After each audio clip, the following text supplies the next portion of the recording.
Meet Harkin, the undisputed champion of his guild. One fateful day, his comrades were on the brink of annihilation, cornered by the forces of the fearsome Thunder Queen Zero. Just as the kill order was given, a lone figure descended to protect them, Harkin. His power was absolute, and he assured his friends their nightmare was over. But he never saw it coming.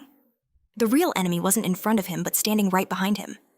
His own friends plunged a blade of betrayal deep into his back. They say the deepest wounds are dealt by those you trust the most. The girl he protected sneered, revealing she'd sold him out for a few million. For Harkin, who played the game just to survive, this was a death sentence. The penalty for dying in Warlord meant real-world bankruptcy. The man behind the avatar Jae-yoon was about to lose it all. He once believed in trust, but greed proved him wrong. Waking in his bleak apartment, a scream of pure agony tore from his throat. Warlord wasn't just a game, it was a global phenomenon, a digital realm where fortunes were made and legends were born. Jae-yoon's talent was legendary, yet he remained with a small guild out of loyalty, a fatal mistake. Consumed by a burning rage, he stormed into the city, hell-bent on getting real-world revenge against the traitors. A call came from one of them, but his vision was clouded by fury. So much so, he never saw the red light. The legendary truck of Isekai struck with brutal force. As his life faded, one thought burned brighter than the pain revenge, no matter the cost. Suddenly, the world warped around him. He found himself not on a cold street, but back in the tutorial for Warlord. A system window commanded him to defeat a minotaur. Utterly bewildered, he heard the desperate cries of two other players. They pleaded for his aid. Their party had been decimated by the beast, and now only the three of them remained to face its wrath. Staring at the hulking behemoth, our hero knew this monster was so impossibly difficult. It had been removed from the game 5 years ago. His comment left the others confused. The game, they insisted, launched only 10 months ago. In that instant, the truth struck him like lightning. He'd been sent back 5 years into the past. As the two players begged him to help fight the creature, he simply drew his sword and charged in alone. The Minotaur lunged, but he evaded effortlessly, tearing the beast to shreds in a single fluid motion. The two players stood frozen in awe, immediately inviting the godlike warrior to join their guild. But their offer only triggered a dark memory. The faces of those who sold him out for a handful of coins. Without a flicker of hesitation, he cut them both down where they stood. His new vow was sealed in their blood. In this second life, he would never trust anyone again. After logging out, Jae-yoon awoke, not in his rundown apartment, but in a V-Gear store, the high-tech hub for playing Warlord. He remembered this exact moment from 5 years ago. Too poor to buy his own gear, he'd been forced to use a free demo unit. It was real. He had truly traveled back in time. With this second chance at life, there wasn't a single moment to waste. He now possessed a legendary advantage, 5 years of future knowledge and skills that no one else in the world had. This was his key to ultimate revenge. Rushing to the counter, he tried to purchase a V-Gear unit on credit. His raw desperation took the clerk by surprise, but the employee began processing the transaction anyway. However, as visions of vengeance filled his mind, the clerk delivered the crushing news: insufficient funds. Reality came crashing down. Of course he was broke. That's why he was here 5 years ago playing on a demo machine. But his current poverty was meaningless. Jae-yoon knew that with his future knowledge, earning a fortune in the game would be child's play. To do that, however, he needed the gear. Just then, his eyes fell upon an advertisement. It was Zero, the Thunder Queen, recruiting for Warlord. To the world, she was a celebrated icon, a role model. Seeing her face made his blood boil, but he knew he couldn't afford to be picky. He had to get into the game, whatever it took. Sometime later, back at his shabby home, a brand new V-Gear unit arrived. A technician quickly installed the device, leaving it primed and ready for battle. Jae-yoon had done the unthinkable. He had made a deal with the devil, borrowing 10 million won from a ruthless loan shark. The shark lent the massive sum without question, but not without a terrifying warning. With a knife to his throat, he promised things would get ugly if the debt wasn't paid. It was a desperate move, but it was his only option. He didn't care. He would walk through hell itself and sell his own soul so long as he got his revenge on those who destroyed him. With his path set in stone, Jae-yoon stepped into his very own V-Gear cabin and returned to Warlord as his character Harkin. Back inside the game, he knew it was time for a fated encounter to begin. Right on cue, a mysterious figure appeared before him, offering congratulations for completing the tutorial. A guide named Ariadne materialized before him, tasked with leading him to his destiny. Ariadne declared the time had come. He had to select a basic class from 3 distinct paths, a choice that would seal his future abilities. First, she presented the warrior class, a master of close quarters combat. It was the perfect path for those who craved the thrill of adrenaline-pumping battles. John recalled choosing this path in his past life. But his rapid leveling was only possible with a team. This time, he was on his own, a much harder journey. Next, Ariadne revealed the path of the priest, a support class dedicated to healing and buffing allies. But Jae-yoon instantly shut it down, refusing to waste his precious time relying on others. With 2 paths rejected, Ariadne confirmed only the third option remained. She bestowed the new class upon Harkin and sending him toward the ominous class tower. There, an elder greeted Harkin. The NPC named Golko was the guide to the forbidden path of magic. Golko wasted no time asking what type of magic he wished to learn. Harkin's answer was immediate and unwavering dark magic. The request startled Golko. He urged the young man to reconsider, to choose a less treacherous art. But Harkin's resolve was absolute, so Golko warned him while powerful dark magic consumes its user's very soul. It was a path of immense danger. John simply nodded, stating he knew the risks. In fact, that terrifying power was exactly what he came for. Seeing his unshakable determination, the elder's demeanor shifted. A sly grin spread across his face as he admitted it had been ages since anyone dared to walk this path. With that, Golko summoned a dark, pulsating tome. He told Harkin that if he was truly ready, the choice was his. He should place his hand upon the book, but be warned this journey was not for the faint of heart. Without a shred of hesitation, Harkin slammed his hand on the tome. His heart was anything but weak, and he had no time to waste. A maniacal laugh erupted from the wizard. Finally, after all this time, someone interesting had arrived. Dark energy surged through John for the first time. He remembered the legends from his past life. A lone necromancer who single-handedly conquered a boss raid. At that very moment, this was the absolute power John desperately sought. The power of the necromancer. With his class and skills now set, John unleashed his first ability, Bone Shard. This skill allowed him to raise the dead, summoning undead minions from the bones of fallen creatures, the necromancer's signature art. Now, Jae-hun needed to level up and fast. The nearest dungeon was his first target. However, one glance at his new ally made his heart sink. It had already lost its head. This grind was going to be harder than he ever imagined. A short while later, John stepped into the training dungeon, the image of his fragile, crumbling skeleton haunting his thoughts. Something was wrong. According to his past life knowledge, skeletons were never this pathetically weak. Jae-hun quickly checked his summon stats and found the issue its proficiency was rock bottom. He had to level up at a blinding speed to fix this. Just then, a pack of wolves appeared. A smirk crossed Jae-hun's face. This was the perfect opportunity. The wolves weren't strong, but their speed made them ideal opponents to test his combat potential. With renewed hope, Jae-hun summoned his skeleton once more and commanded it to attack. The skeleton rose, taking a battle stance against the beasts. Jae-hun gave the order, eliminate them all. Immediately, the skeleton warrior charged. John thought if he could maintain this pace, he'd hit a high level in no time. But that hope was brutally shattered in an instant as he watched his creation get utterly obliterated before his eyes. John was stunned.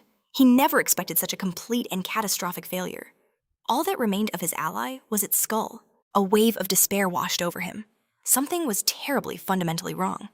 He frantically checked his minion's stats again. Then he saw a fatal error.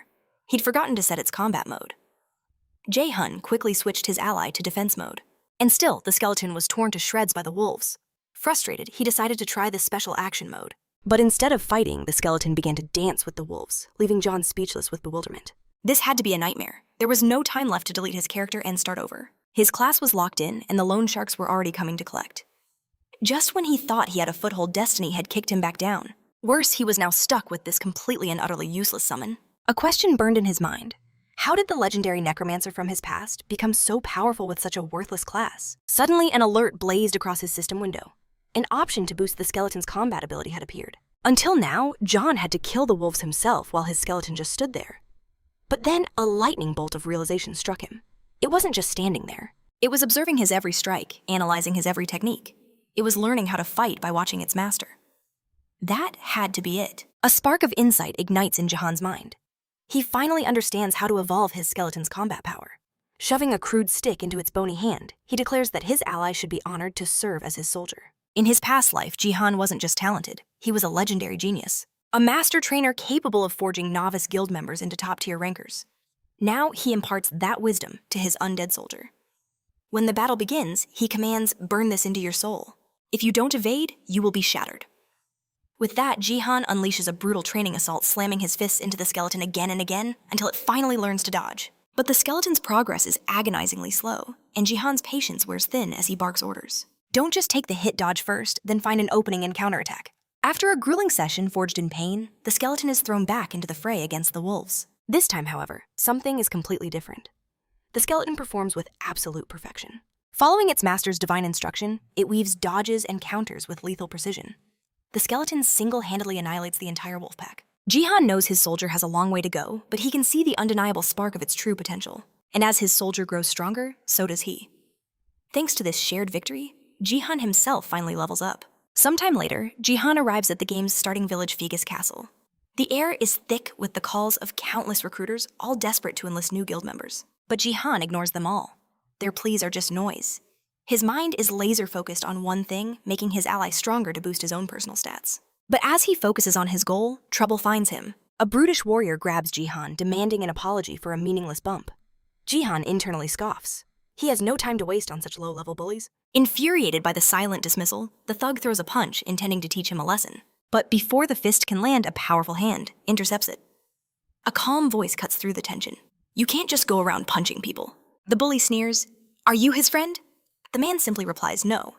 But Jihan feels a strange jolt of familiarity. He instantly recognizes the man from his past life.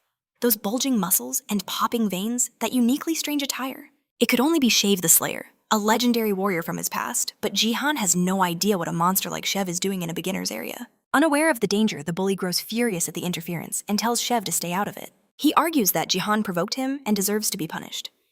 An eye for an eye, is it not? Hearing this, Shev unleashes a crushing, sinister aura, making the bully cower like a pathetic dog. Shev states that the bully's fist hit his palm, and with a chilling smile he asks, "Following your own logic, shouldn't you be punished for attacking me?" The bully's friend frantically warns him. That's Shev the Slayer, the guildmaster of the Red Bulls, one of the top 30 guilds, a man infamous for his thirst for battle. The bully's face goes pale. What is a monster like that doing here? But as he tries to flee Shev, the Slayer's voice stops him cold, asking if he still wants to fight. The thug immediately bolts screaming apologies as he runs for his life. With a calm smile, Shev remarks that he's happy everything ended peacefully. After that, Shev turns to the main character, assuring Jihan he won't have any more trouble from those guys. However, Jihan turns his back on the legend, coldly stating, "I didn't need your help." Shev is left utterly speechless by his ice-cold attitude. The Slayer had at least expected a word of thanks.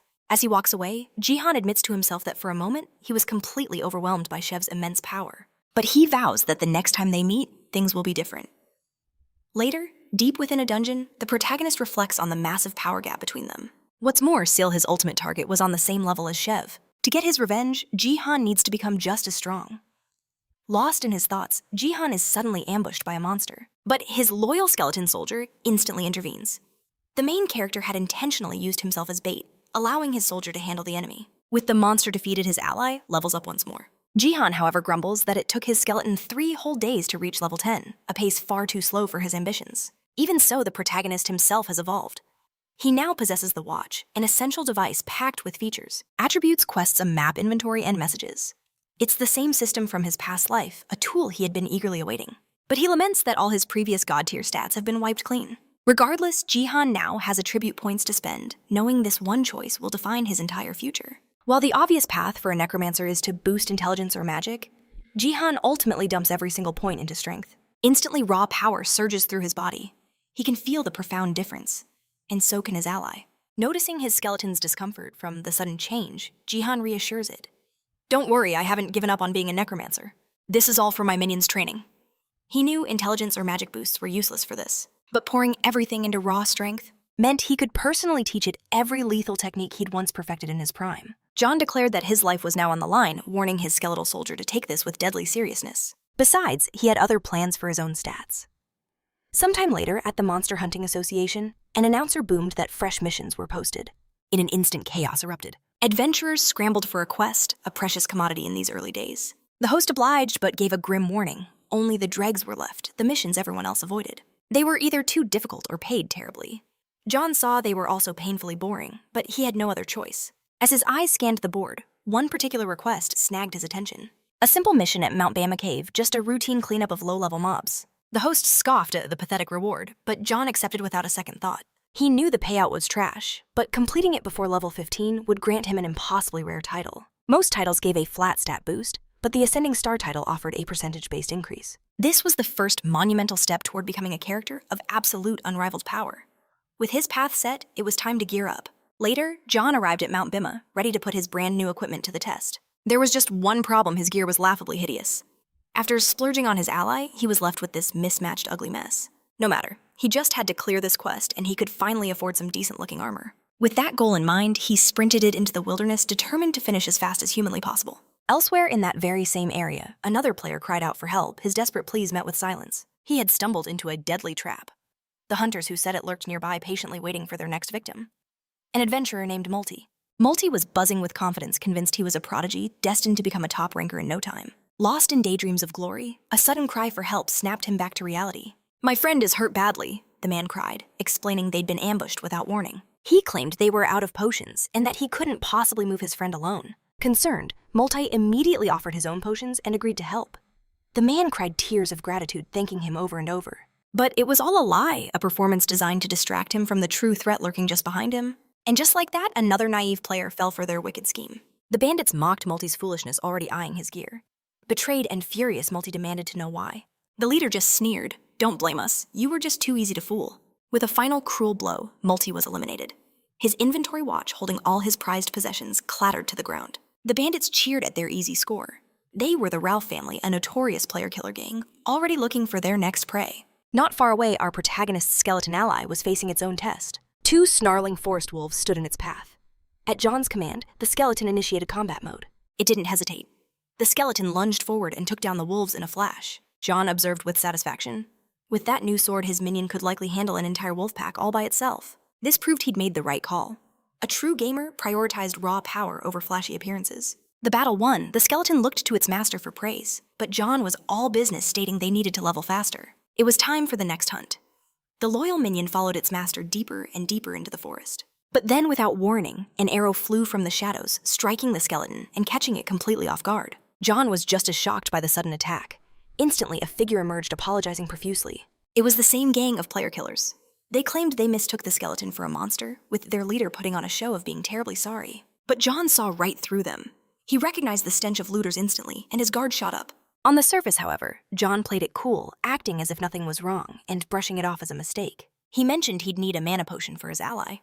The leader claimed they had none, but offered to help him level up instead, as that would restore its mana instantly. Model. The leader put on a show of remorse, claiming they wanted to redeem themselves. Just then, a swarm of monsters appeared, and the bandit leader grinned, "Perfect timing." He proposed a deal his crew would weaken the beasts, leaving Jihan to swoop in for the easy kill. But it was a blatant, poisonous lie. The entire gang saw him as the perfect lamb for their slaughter. Their plan was simple: first draw the monster's aggro, next have their mage cast a powerful attack buff, and finally unleash the enraged beast upon their target. They were certain Jihan would panic and get wiped out, saving them from doing the dirty work themselves. But what happened next shattered their reality. Jihan and his ally annihilated the monster with chilling ease. Turning to the bandits, he said coolly, "I appreciated your help. Keep it coming." In that moment, the bandits realized their target's level was terrifyingly higher than they could have ever imagined.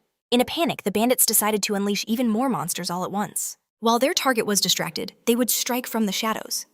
But as the assassin lunged, Jihan dodged as if he'd already predicted the attack. To the bandits' horror, his attack not only missed, but he was met with an instantaneous counter. With a single devastating blow, the would-be assassin was defeated.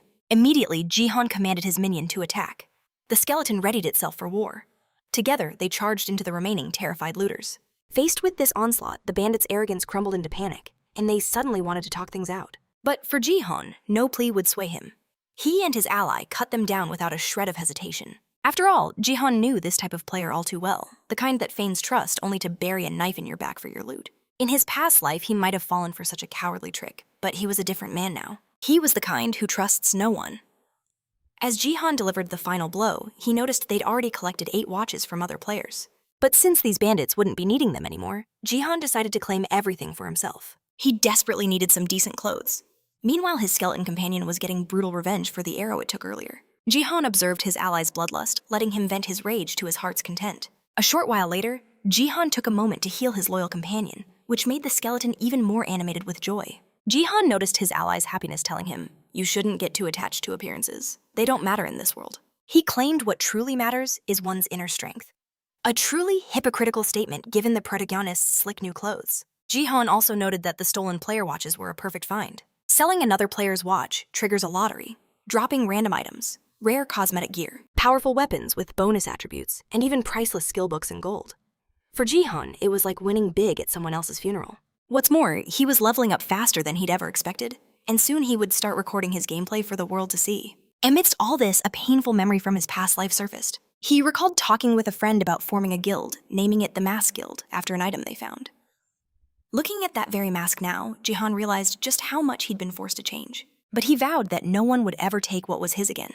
Jihan knew this was only the beginning, and this loyal skeleton would be his only true ally on this lonely journey. Sometime later, our protagonist and his companion ventured into the Mount Bema cave dungeon. Jihan remembered this place well. It was a den of vicious blue werewolves. Though the dungeon was dangerous, Jihan was confident his new gear could make short work of the heat, so he pressed forward into the darkness. Hours passed, yet the cave remained eerily silent. He hadn't encountered a single monster. He knew the dungeon wasn't cleared. The system would have sent a notification. The emptiness was unsettling. Then, in the silence, his eyes caught something strange. Jihan moved closer to investigate, and in doing so, he activated a shimmering portal to an instant dungeon. He immediately understood why the main cave had been completely empty. Instant dungeons are randomly generated hidden areas. They're far more difficult than normal dungeons, but the loot they drop is on another level. But there's always a catch. Once you enter, the only ways out are to clear it. Or to die. The smart move was to turn back immediately. Dying meant a 2-day login penalty, a devastating setback he couldn't afford. But Jihan was on a different path now, a second chance born from his past failures. He didn't hesitate. He just had to survive until the very end. Stepping through the portal, Jihan found himself in a desolate arena. An intense, malevolent aura washed over him. What kind of monster would he face here? Then his question was answered. A colossal werewolf materialized before his eyes. It wasn't just any werewolf. It was a corrupted one. Its level was completely unknown. Our protagonist had seen many things, but even he was left absolutely breathless. The battle erupted with a single savage blow from the monster. The impact sent John flying through the air. His skeletal ally braced for the worst, but John simply laughed. "This is my lucky day," he declared. "A beast this powerful can only mean one thing. A main quest." He glanced at his companion. "If we don't take this thing down, you won't get dinner tonight." With that, John charged straight for the enemy, his loyal ally right behind him. The skeleton planted its sword, creating a perfect launchpad that propelled Jihan into an incredible leap. Soaring directly over the monster's head, he unleashed a demonic curse, infusing his blade with pure dark power. This was the power he needed to tear it apart. Not only did John land a devastating blow, but he also cursed the monster, weakening it even further. He'd never tried that skill before, but John was ecstatic that he nailed it on the first attempt. The monster, however, was anything but pleased. Roaring with rage, it lunged at our main character, attacking him from behind. But John knew better. A boss wouldn't fall from a single hit. He wasn't surprised to see the wolf rise again. Now it was time to unleash his trump card. He activated his watch, pulling an item from his inventory. In an instant, magical armor enveloped him, fully equipped to crush his foe. The Activate Slots feature was a skill unique to Warlord. When used, the watch channeled pure Warlord energy, skyrocketing the player's stats, and even reshaping their body. The resulting form was always unpredictable, varying wildly between players. That is why they all called it Supreme Mode. With Supreme Mode active, John was ready for round 2. The enemy glared with pure fury and lunged once more. But as it clawed wildly at John, the wolf missed every single strike. He dodged them all with ease, but still noted the beast's unnatural speed. He knew just one of those hits would be fatal. So John dodged with everything he had. But he wasn't just playing defense. Spotting an opening, he struck back hard. Not only that, but his attacks were on another level thanks to Supreme Mode. Feeling the devastating impact of his blow, John declared, "This just makes the game even more fun." However, the wolf recovered faster than he imagined, lunging at him instantly. John barely dodged, seeing the undying rage still burning in its eyes. But John simply smirked at his foe. "You must have forgotten something. I'm not fighting alone." After all, his skeletal ally was ready and waiting. While the wolf was focused on John, the skeleton seized its chance to attack. John called out to his ally, "Time to put our training to the test." Confused, the beast had no idea what was coming next. And to the wolf's absolute shock, John and his ally struck at the very same moment. They assaulted it from every direction, slicing the monster to pieces with no chance to react. After the victory, John praised his own flawless performance. And of course, he reaped the sweet rewards. He was satisfied with his conquest. After all, the toughest dungeons always yield the best prizes. Among the items was the Corrupted Tracker's necklace, a unique and unbelievably powerful artifact. He immediately noticed the item was untradeable, and its power was far beyond any normal class of gear. On top of all that, John was stunned to see he had also acquired 3 new titles. The first one, Rising Star, was expected. The second, Hero Challenger, made sense, since John cleared an instant dungeon solo. But the third title, Corrupted Tracker, truly captured his attention. John knew this was the introductory title for the first chapter of the main quest, The Corrupted Count. The main quest was the very backbone of the Warlord world, its most crucial storyline. With its incredible rewards, every player dreamed of a piece of it. However, even in his past life, John never made it past Chapter 4. This time, the quest unlocked for him far earlier than he ever anticipated. This left John thrilled for what was to come. Sometime later, back in the real world, John saw news that the Hydra Guild had officially entered the final phase of the Corrupted Count scenario. Their guild leader promised to complete the quest within 3 months. Seeing this, John's heart sank. It was already too late. That guild was already in the final phase while he had barely even started. He figured there wouldn't be anything left for him. John considered that it might be better to just sit this one out and aim for the next major quest instead. Or maybe This was the perfect opportunity. Right now, the entire world was focused on the Count, as Warlord's first main quest was about to be completed. John figured if he posted his video about the corrupted Count, it would go viral in no time, earning him a fortune. He thanked himself for recording everything, and knew he had to post it as soon as possible. But John also knew editing is the real magic behind any video. So he could only trust this job with one person, the legendary editor from his past life. She was a genius known as the filmmaker Romani. Since they hadn't met in this life yet, Romani received the editing request and wondered what a level 15 player could possibly have that was special enough for her skills. But upon seeing the contents of the file, Romani was utterly shocked. She had stumbled upon something truly astonishing, and immediately she knew she'd found a genuine rare gem. A short while later, a sharp businesswoman summoned her employee, announcing a fresh video about the corrupted Count had just dropped. But what truly captivated her was the footage itself. A lone level 15 player, single-handedly obliterating a corrupted werewolf. Her subordinate, however, quickly brushed it off. He claimed his team had already reviewed the clip and found nothing of value. But where others saw nothing, the director saw immense potential. She gave a simple command: bring this player to the company. This woman is Seolian Chae, the heir to Thunder Corporation, South Korea's mightiest conglomerate, and in his past life, John's ultimate nemesis. After all, she was known in Warlord as Syl, the Thunder Queen. Meanwhile, John nearly had a heart attack when he glanced at his phone. The video he'd uploaded just yesterday had already exploded with an unbelievable number of views. John remembered how he had to grind for every scrap of recognition in his past life. But now, destiny was moving at the speed of light. Even his relationship with Romani had completely transformed. She was suddenly so much more talkative, a world away from the quiet, reserved girl he once knew. The old Romani would never have messaged him first, but ever since editing his video, she'd been showing an almost obsessive interest in him. In fact, she was becoming a total pest. Ji-han was on the verge of blocking her. But all Romani cared about was one simple question: when was he editing his next masterpiece? The problem was Jae-han had no idea what to film next. Monsters like the corrupted werewolf didn't just grow on trees. Hoping for a spark of inspiration, he decided to log into the game. Elsewhere, a man named Chev was utterly transfixed by our protagonist's video. No matter how many times he hit replay, Harkin's flawless movements left him breathless every single time. And what's more, Chev felt a strange sense of familiarity. A nagging feeling he'd crossed paths with this player before. He just couldn't put his finger on it. Lost in thought, his guild associate Yell asked who he was muttering about now. Chev just smirked, replying that he was watching Harkin, the most legendary player on the server right now. His friend joked that he'd watched the video so much he was going insane. But Chev was serious. He couldn't look away. Watching this player's combat style was just too electrifying. He even fantasized about what it would be like to face Harkin in a one-on-one duel. But Yell snapped him out of it, telling him to quit daydreaming because her livestream was about to start. Seizing the moment, Chev gushed about how much he admired Yell. Yell, completely unfazed, just told him to get a move on. Over 200,000 viewers were waiting, and they were all there to see Chev. He was, after all, Chev the Slayer, leader of the Red Bulls and the 9th-ranked player in all of Warlord. In the distance, a dungeon portal began to tear open the fabric of reality. Chev and his companions stood at the ready. With a mighty roar, Chev commanded his guild to prepare for the onslaught. Back with John, he had visited the Mission Association, but the quest board was utterly disappointing. He knew it was a long shot, but he'd still hoped to find a quest worthy of his time. With no other leads, his video plans were officially on ice. But amidst his frustration, the host recognized him as the adventurer from the Bema mountain cave. The man, introducing himself as Houghton, asked if John had a moment to spare. A short while later, Houghton revealed that he knew Harkin had faced a mutant inside the cave.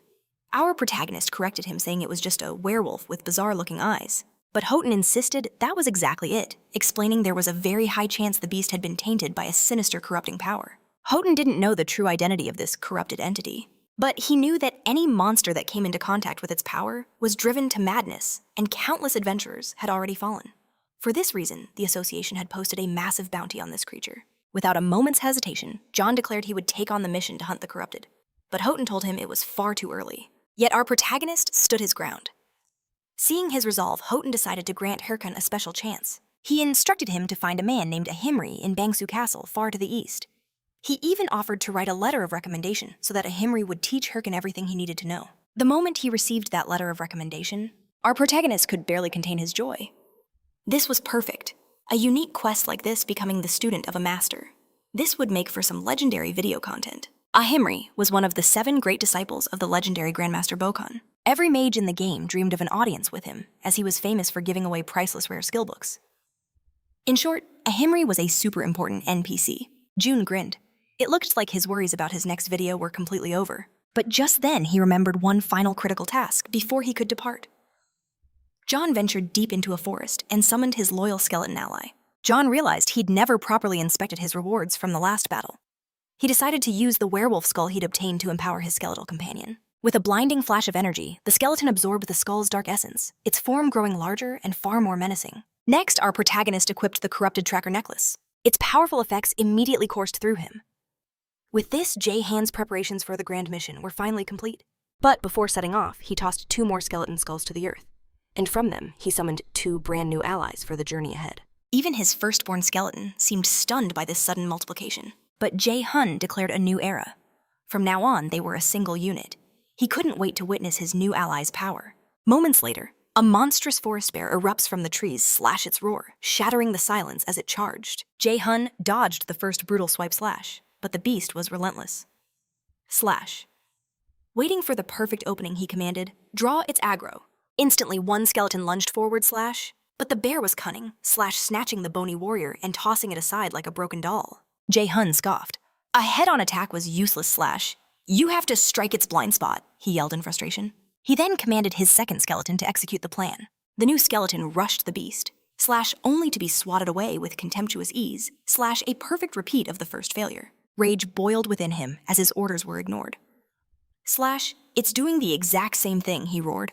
Amidst the chaos, the firstborn skeleton stepped up. A flicker of hope ignited in Jae-hun. Surely this one would understand. His most trusted ally charged, sword raised high slash. But just like the others, it was effortlessly defeated. At this point, Jae-hun was practically tearing his hair out. Slash, this was an absolute disaster. Later, he gathered his useless troops. "You literally have no brains, do you?" he sighed. "You're just reanimated bones." He tried to explain the basic strategy.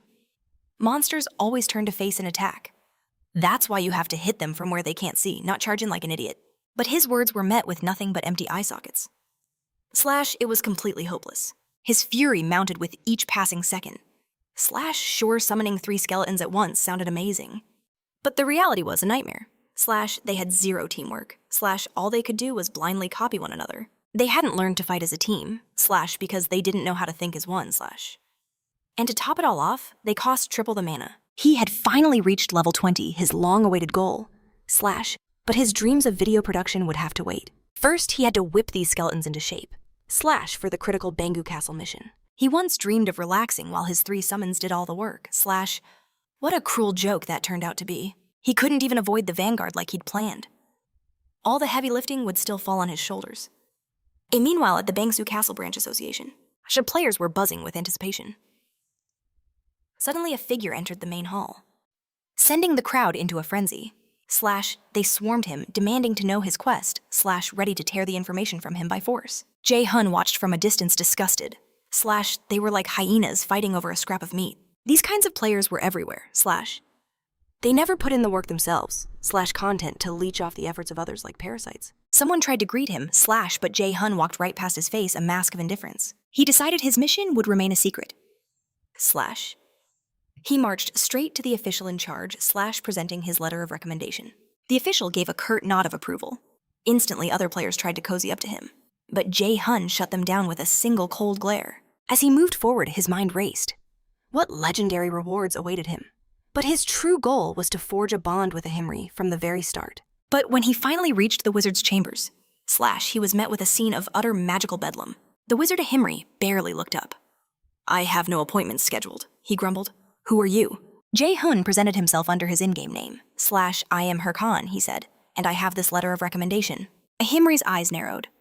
"A rookie with a letter like this? You must have some serious backing." Without another word, Ahimri handed over the reward.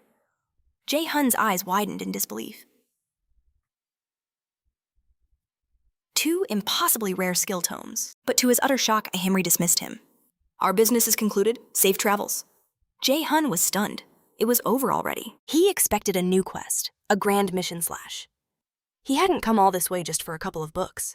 In a moment of desperation, he blurted out Slash, "I'll do anything. Please make me your apprentice." The wizard paused, a strange glint in his eye. "Are you truly serious?" he asked. "If so, I may have a task for you." The wizard's demand was bizarre. Retrieve an egg directly from its nest. Means but the kicker? The quest had 0 rewards. Jae-hun was left completely speechless. Jae-hun was left Just then, another player swaggered into the room. Slash decked out in outrageously expensive gear. All eyes immediately locked onto him. Slash, so, the player announced, this is where Haho Mask is hiding. Jae-hun silently cursed his luck. Slash a pathetic zero reward quest from a major NPC slash. He was hoping for an epic main scenario, not some glorified errand. He began to wonder if this was all a waste of time. Until someone cautiously approached him. Did you just get a quest? The moment the words left his mouth, it began, slash. The player swarmed him like a hungry mob. He'd completely forgotten about these vultures. And now he was trapped, swallowed by a surging crowd with no escape. But through the chaos, a figure carves a path forward, slash. It's the mysterious warrior from before, shoving players aside as he closes in on John. He requests a private word, asking if John has a moment.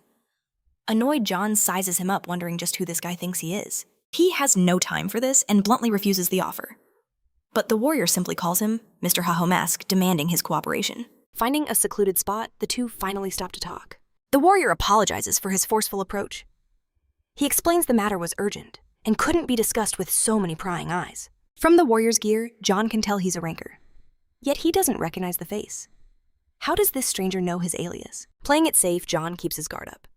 Slash, he decides to probe, asking why the man called him Haho Mask.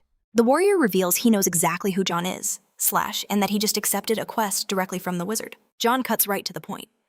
Who is he, and what does he want, slash? He makes it clear he has no intention of wasting time on a pointless fight. The mysterious figure stares intently at John. Slash then suddenly claims he's made a mistake and apologizes. Slash John, feigning ignorance, coolly accepts. With a simple word, John leaves, stating he'll let the misunderstanding slide for now. The moment John is gone, another player emerges from the shadows. Slash, the warrior reports they might have targeted the wrong person. After all, only a total newbie would expose his watch so carelessly. Slash, his partner, notes that the Corrupted Count's quest is nearly finished anyway. He suggests they can stop watching the non-player character wizard now. But the warrior with glasses is firm. Slash, the nest egg quest is their true mission, and there is zero room for error. With that, they both melt back into their positions. But from a distance, John had seen everything. He knew the warrior wasn't working alone. John quickly concludes they must belong to a guild. But their methods were strange. They didn't try to make a deal like most guilds would, which meant they were anything but ordinary. The biggest problem was not knowing their identities. But despite that, one thing was now crystal clear. The egg quest was far more than a simple fetch mission. These players must have seen his video and tracked him down because of it. Yet they let him go so easily. It meant they didn't care about Haho Mask's identity, only about the Ahimri quest itself. John knows next to nothing about this quest, slash, but he knows he has to lay low until it's finished. He sighs in frustration, as if he needed more lunatics ruining his day. Dealing with enemies like Keelon was already a massive headache. And speak of the devil, Keelon's secretary Park Suji appears with a bottle of water. Park Suji asks about the guild's entrance exam. A complete waste of my time, Keelon snaps. Every last candidate was incompetent. She then demands an update on Haho Mask. Her secretary reports that John hasn't responded to their offers, speculating he's likely joined another guild. Rage flashes in Keelon's eyes. Slash, she demands to know if Park Suji is absolutely certain. Park Suji admits she isn't. Her boss orders her to dig deeper, and not to return until she has definitive proof. Before the secretary can leave, Keelon asks about the chairman. Park Suji reports that the chairman still hasn't given a response. Keelon smirks. The chairman's silence could only mean one thing, slash Warlord was performing beyond all expectations. She recalls how the chairman tried to force her into an arranged marriage, slash the moment she announced she was playing Warlord. Pushing the memory aside, she orders Park Suji to find a new batch of candidates. She wants a full report prepared by tomorrow. Park Suji protests, saying the deadline is impossible. But her boss offers no sympathy, walking away without another word. She's left standing there talking only to herself. Meanwhile, John has arrived in a completely different environment. It had been a while since his last visit to the Lizard Swamp. He figures the quest location can't be too far from the wizard's castle. And since the mission is to collect an egg, slash it must belong to a creature lurking somewhere in these murky waters. The monsters here were high level. John decides it's time to use his newly acquired skill enhancement. He just needs to draw the mark and cast the spell. With the incantation complete, slash he unleashed the Helm of Madness upon his skeleton. The effects were instantaneous. A dark aura enveloped his loyal minion.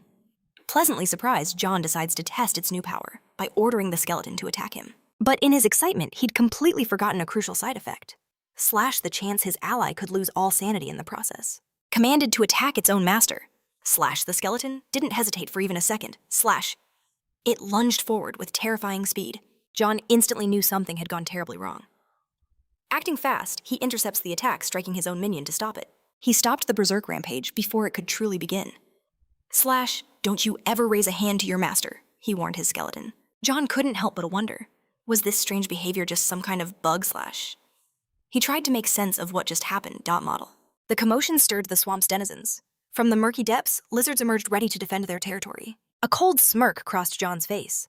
Perfect, the test subjects have arrived. He activated the Helm of Madness, its dark aura swirling as bone armor encased him. With that command, his 3 skeleton allies surged with newfound power. The lizards braced for impact as John ordered the full-scale assault. A savage clash erupted in an instant. It wasn't long before the undead warriors completely dominated the battlefield. His skeletons easily overwhelmed the lizards. One by one, they all fell. John allowed himself a flicker of satisfaction. Finally, a decent result. Now, he thought, the real hunt can begin. He would continue his search for the egg while leveling up. There was no need to rush the quest. After all, every monster slain was another step toward evolution.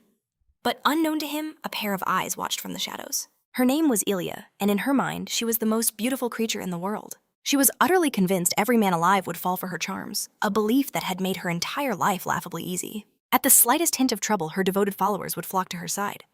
But here in the swamp, she slipped falling face first into the mud. "I hate this wretched place," she screamed. She was only here because one of her so-called slaves had promised her easy levels. But that fool had gotten himself killed, leaving her completely stranded and utterly helpless. The creatures lurking here were far beyond her level. Then she spotted John in battle, and a greedy thought sparked in her mind. He would be her next slave. Putting on her best damsel in distress act, Ilya approached him pleading for help. "Monsters attacked," she cried, "and they hurt my leg." She whimpered, I can barely walk." It was a flawless performance. Surely no man could abandon such a beautiful maiden. Her plan was simple: charm him, use him, then discard him. But John shattered all her expectations. He simply turned and walked away without a single word, leaving her utterly dumbfounded. Rejection was a foreign concept to her. Her pleas fell on deaf ears, and Jian didn't even glance back. Humiliation quickly turned to pure seething rage. Meanwhile, John returned to his hunt, but his concentration was broken. He could feel her eyes on his back. She was still following him. He'd ignored her to avoid wasting precious time. But this girl was annoyingly persistent. In John's mind, if a player decided to enter a death game like Warlord, they should at least have the basic skills to survive. Deciding to end this farce, John prepared to deal with the issue head-on. "What do you want?" he asked, his voice cold. She spun a tale about losing her precious sword deep in the swamp. John laid out his terms. "I get your sword, you disappear." She eagerly agreed, thanking him profusely for his help. But inwardly, a triumphant smirk graced her lips. Her new toy was finally falling into line. Sometime later, they found the blade gleaming in the murky water. John reiterated his condition.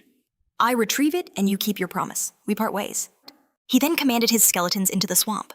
The undead warriors moved without hesitation, plunging deeper toward the weapon. Seeing them go, Ilya could barely contain her glee. Everything was unfolding perfectly. She sneered to herself. Necromancers were nothing without their summons. With his skeletal bodyguards gone, the master was completely defenseless. This was her revenge for the humiliation. She lunged, aiming a vicious strike at John's back, but John sidestepped with contemptuous ease. Too slow. In one fluid motion, he grabbed Ilya and hurled her away. She crashed into the murky depths with a splash. Enraged, she shrieked, "You'll pay for this! My bodyguards will hunt you to the ends of the earth." But John remained unfazed. "You should worry less about me," he said coolly, "and more about what's behind you." At first, she was confused until a menacing hiss echoed from the water. She had landed directly in a den of mutant lizards. As panic seized her, John watched with an ice-cold expression. "You should have chosen your target more carefully." Did she really think her pathetic act would work on him? He had seen through her deception from the very beginning. He'd been betrayed too many times in his past life not to recognize a snake. This whole charade was just a massive waste of his time. He glanced back at his skeletons, only to find them acting bizarrely.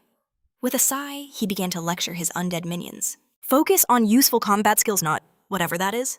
Just then, a system notification appeared. Player Ilya had died. He had even received points for her elimination. A surprising outcome since he hadn't landed the final blow himself. And as for her powerful bodyguards, clearly it had all been a desperate bluff. However, he was wrong.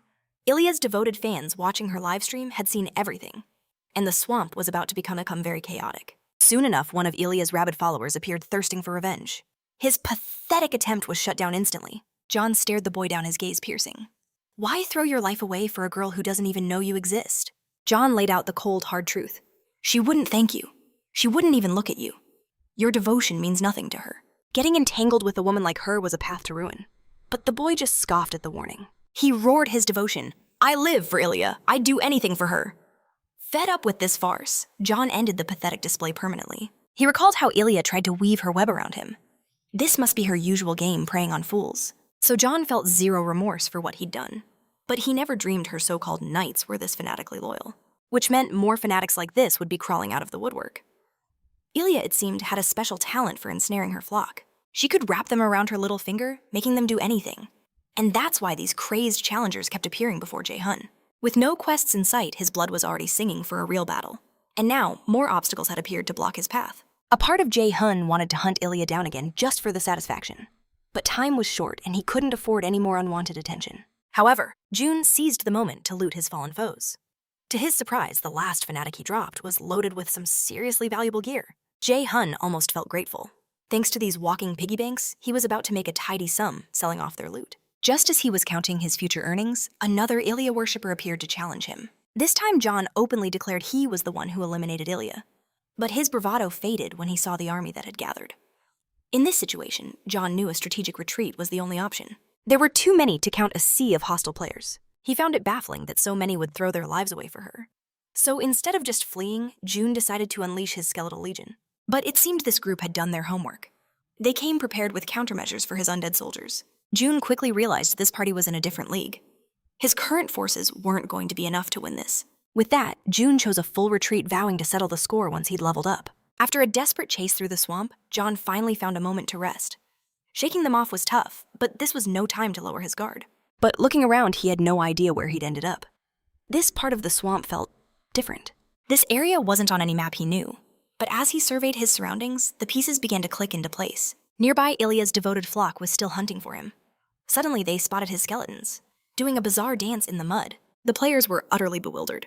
Still, they took the display as a direct insult, a mockery of their efforts. Enraged, one of them charged forward to smash the skeletons, but something monstrous erupted from the muck right in his path. The player froze in terror, not knowing where it came from. He was snatched up in an instant, powerless to resist. His comrades watched in horror as their hope turned to despair. They had stumbled upon the swamp's field boss, a dragon lizard. As they stared frozen in fear, Jae-hun remained hidden in the shadows, observing every detail. John had already deduced this was the lizard's nest. The dragon lizard, a field boss known for its immense defense, massive HP, and devastating attacks. Normally, a raid party of 20 to 40 players was needed to take it down. But Jae-hun had heard this boss raid was already cleared, so this monster shouldn't even exist here anymore. Unless a player with a specific quest, trigger, entered its territory, causing it to respawn, which could only mean one thing. He'd stumbled upon the exact location for the quest he'd received from the wizard Ahimri. John remembered the mission objective clearly: slay the beast and bring its egg to the wizard. He couldn't believe he'd been given such a high-rank quest at his current level. That crafty old wizard had basically sent him on a suicide mission, but as luck would have it, Ilya's little lambs were already clashing with the beast. Perhaps they could serve as the perfect bait. But just then, one of the players yelled for a full retreat, realizing the boss was way out of their league. However, Jae-hun stepped in, summoning an elite skeletal knight to block their only path to safety. With their escape route cut off, the players had no choice. It was either fight the monster or die trying to carve a way out. But the dragon lizard was a merciless opponent, ready to crush them all. Meanwhile, Jae-hun seized the opening, slipping away into the nest, silently thanking the flock for the perfect distraction. June had zero interest in fighting the monster himself. After all, his one and only goal was to retrieve that egg for the wizard. John delved deeper into the lizard's lair, only to find it completely empty. Desperate, he frantically searched every corner until something suspicious caught his eye. Upon closer inspection, June realized it looked more like a strange rock than an egg. Suddenly, a system notification flared to life. His skeleton had been defeated. That meant the dragon lizard was heading back and June's time had run out. Roaring with fury, the monster stormed back into its lair, searching for its precious item. June scrambled for cover, melting into the shadows. With the enraged boss back, continuing his search would be suicide. With no other option, John was forced to retreat, clutching the single item he'd managed to grab, hoping it was the prize the wizard was after. Meanwhile, back at the battlefield, the group of cattle had been completely wiped out. Jae-hun arrived to find nothing but the broken aftermath. He smirked to himself. Warlord was a truly wild place, crawling with lunatics, thanks to the game's unparalleled freedom. John swiftly collected the loot dropped by his defeated foes, then turned his gaze, declaring it was time to make something perfectly clear. He warned them that up until now, he had been going easy, but unlike his opponents, he took this game with deadly seriousness. He promised that the next time anyone was foolish enough to cross his path, they wouldn't find him in such a merciful mood. This final warning was for that woman's followers and anyone else who dared to listen. With his message delivered, John vanished. Once he had put a safe distance between them, John made a silent vow. If any of those cattle still dared to pursue him after that, he would unleash a war they would never forget. To cool his head, John decided to hunt for some extra cash, especially since he'd stumbled upon some very interesting items during his trek through the swamp. Sometime later, Jae-han presented the item from the dragon lizard to the wizard Ahimri. He told the mage flatly that getting it was no walk in the park, and that he'd better accept it because there was zero chance he was ever returning to that cursed map. Ahimri inspected the artifact, his eyes confirming it was precisely what he needed. Jae-han let out a sigh of relief. He'd succeeded. The mage praised his shocking speed, admitting he'd performed far beyond his wildest expectations. Ji-han simply replied that he gave it his all, but now he had to know. Was there a follow-up mission Ahimri countered with a question of his own, asking if our protagonist knew the true nature of the item he held? The mage explained that his group had discovered the artifact while investigating the mutant monster zone. For this reason, they had dubbed it the Stone of Corruption. For John, that single revelation made everything click.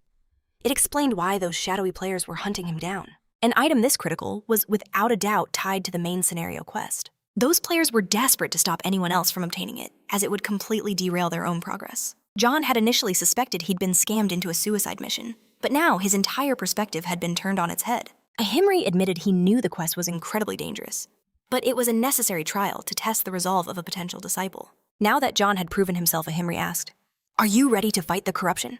This was the golden opportunity he'd been waiting for. Rejecting it wasn't even an option. However, the mage then declared, "John, you are not ready yet. Perilous missions like this are no place for a rookie." It hit John like a lightning bolt.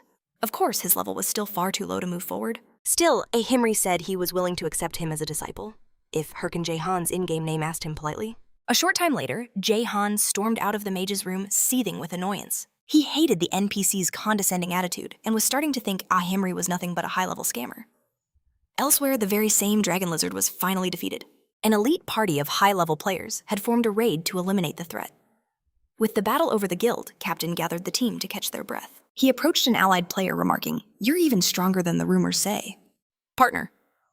The captain then thanked his helper for providing the crucial assistance that turned the tide of battle. This helper was none other than the man who'd tried to corner John, now cleverly disguised among these lower-level players. The guild captain declared, "We couldn't have won without you," and thanked him for taking on the paid quest. The captain in good faith offered a hefty pouch of gold, but the helper refused it, stating that wasn't their agreed-upon payment and that he disliked breaking the terms of a deal. The captain was stunned. Hired guns always took the money, but this one was built differently. Not to mention the helper was a high-level ranker, taking on a quest far, far below his skill level, which only made the captain more curious. He told the helper he could keep anything found in the creature's lair, just as they'd agreed, though he warned him not to expect much. The player, however, didn't care about loot. He was only there for the corruption stone. That was the sole reason he accepted the mission. The helper had heard the lizard dragon had respawned and feared Heiho Mask would slay it first, so he had to move quickly. Since that hadn't happened, he was certain the corruption stone was still waiting for him in the nest. This player knew taking down a boss was never as easy as it looked, but he was confident in his power, sure that his reward was just within reach. But upon reaching the nest, he discovered it was completely bare. The helper's face twisted in pure rage. Someone else had already claimed the stone. Back with John, he had finally returned home, feeling it was time to turn his life around. Throughout his arduous journey, John had often promised himself that beyond getting revenge, he wanted to finally enjoy some quality food. So now he was determined to eat a decent meal. Jae-han had been saving every last cent as a precaution, but now that he'd secured the main quest with the wizard, he felt his financial struggles were finally a thing of the past. Jae-han had also read in. He'd seen players drop mountains of loot, so after a hellish mission like this, he deserved a hefty reward. He checked his balance, dreaming of a thick, juicy steak. But after paying off his debts, he had less than 10,001 won. That was barely enough for a cup of ramen. How could he still be this broke after grinding so hard? Just as desperation began to set in, a message popped up. It was Rainy asking when he'd start uploading again. He realized he'd completely ghosted his editor and hadn't told her a thing about what went down. He'd been avoiding recording to stay off the radar, knowing that dangerous eyes were watching him. But then a thought sparked. Was he really going to starve because of some psycho players? He decided he was done caring about them. Hiding was for the weak. It was time to do what he did best. With renewed resolve, Jae-han logged back in. His next destination, the infamous Forest of the Dead. The air in the forest was as chilling as ever. But this was the ultimate grinding spot, and its creepy vibe would be perfect for his next video. With that thought in mind, John rallied his undead soldiers. The hunt begins now.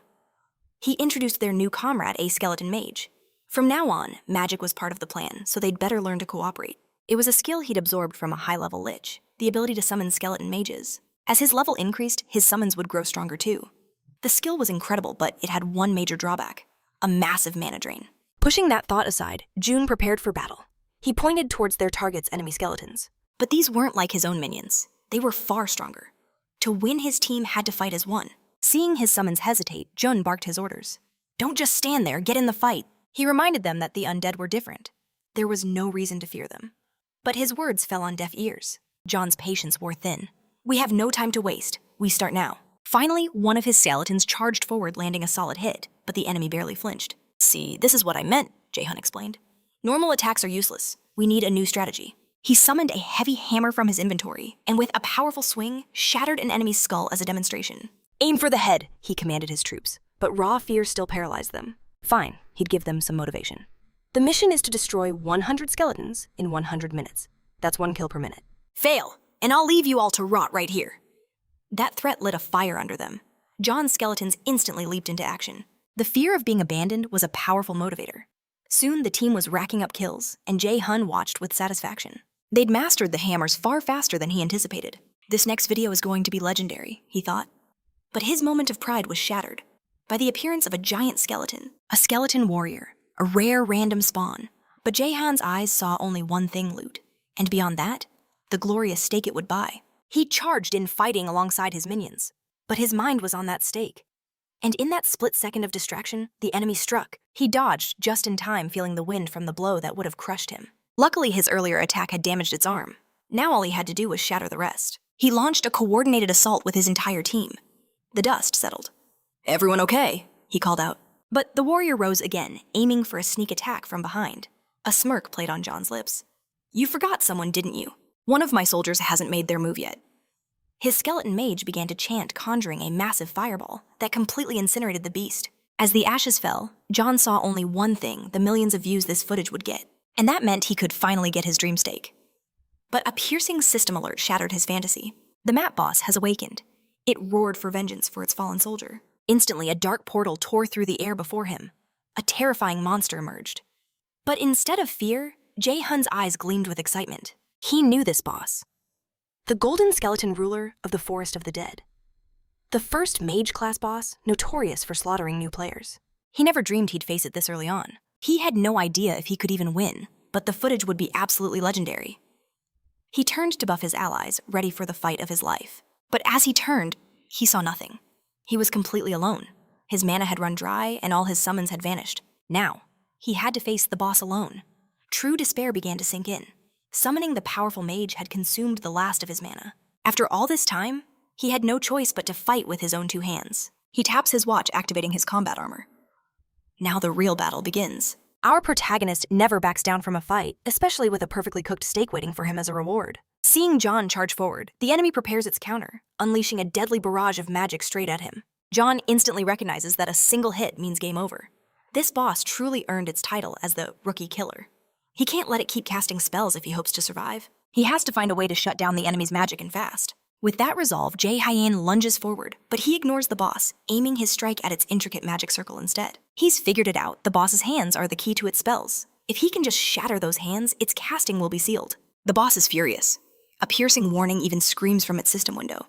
This is no longer about winning, it's about annihilation. Pure bloodlust burns in its eyes, a desperate need to crush the insect who dared to wound it. Jae-hun is stunned, trying to process what just happened. But there's no time for answers. He's met with a relentless storm of attacks from the enraged beast. His only choice is to retreat, but the attack is closing in too fast. The devastating blow slams into the earth. Jae-hun loses his balance and is sent tumbling. He's been perfectly cornered with no escape route in sight. What's worse, this attack pattern is completely new to him. Is his memory failing him, or did this golden skeleton have hidden moves all along? In this moment, the answer to that question is the least of his problems. To make matters worse, his skeleton allies are still out of commission. With no intel and no backup, John has no idea how he can possibly defeat this boss. Drowning in doubt, his only choice is to go on the offensive while he still has the strength. So Jae-hyun charges the monster head-on, believing he can dodge as long as he predicts the attack trajectories. The problem: there's no opening to exploit. 2. Without a single blind spot landing, a decisive blow on this monster seems utterly impossible. In a moment of hesitation, Jion is caught off guard. The boss seizes him in its grip. Now, the colossal skull intends to devour our protagonist whole. Jin finds himself in a truly desperate situation, but he still has one last ace up his sleeve. He unleashes a demonic curse upon the monster, causing its attributes to plummet by 13%.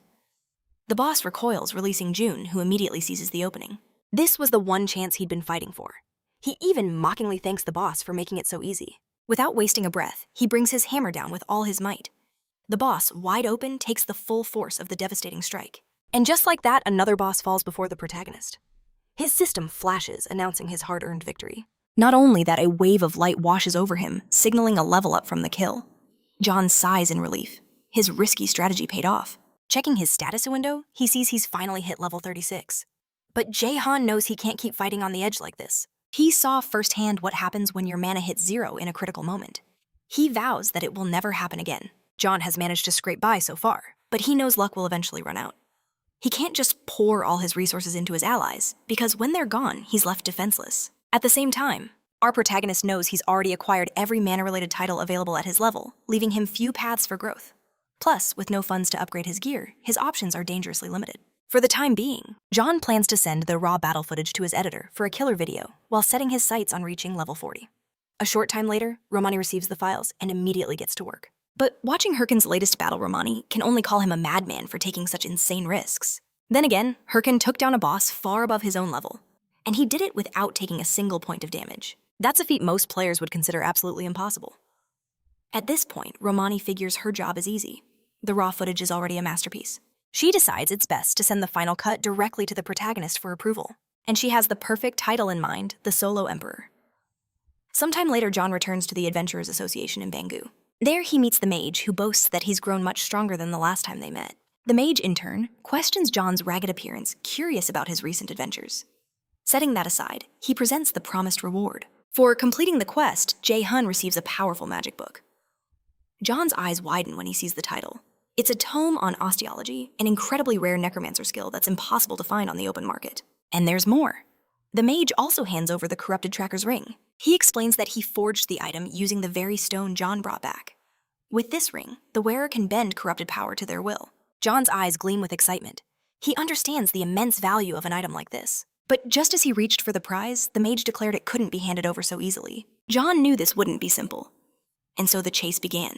A desperate pursuit for the item he craved. Ring in hand, Jae-hun couldn't help but wonder about the mage's strange test. If that man wasn't a crucial non-player character, he'd already be a corpse. At least a new quest had triggered. The mage spoke of a lost agent named Miggy tasking John with a mission to Suryu Castle. Though rage simmered within him, John pushed it aside. Suryu Castle was a high-level death trap. He'd have to grind his way there. Just then, a message from Romani flashed. The new video was live, and he needed to see this. Jae-hun pulled up the stats, and his jaw hit the floor.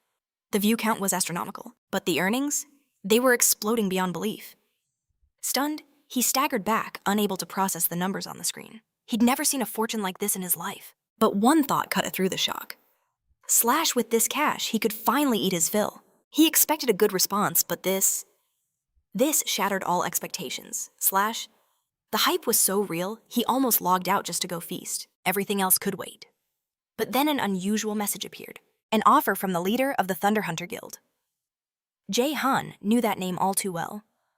His past life, that woman Keelan had pursued him relentlessly. And because he dared to refuse her, Harkin became an enemy of the state hunted mercilessly by her entire guild.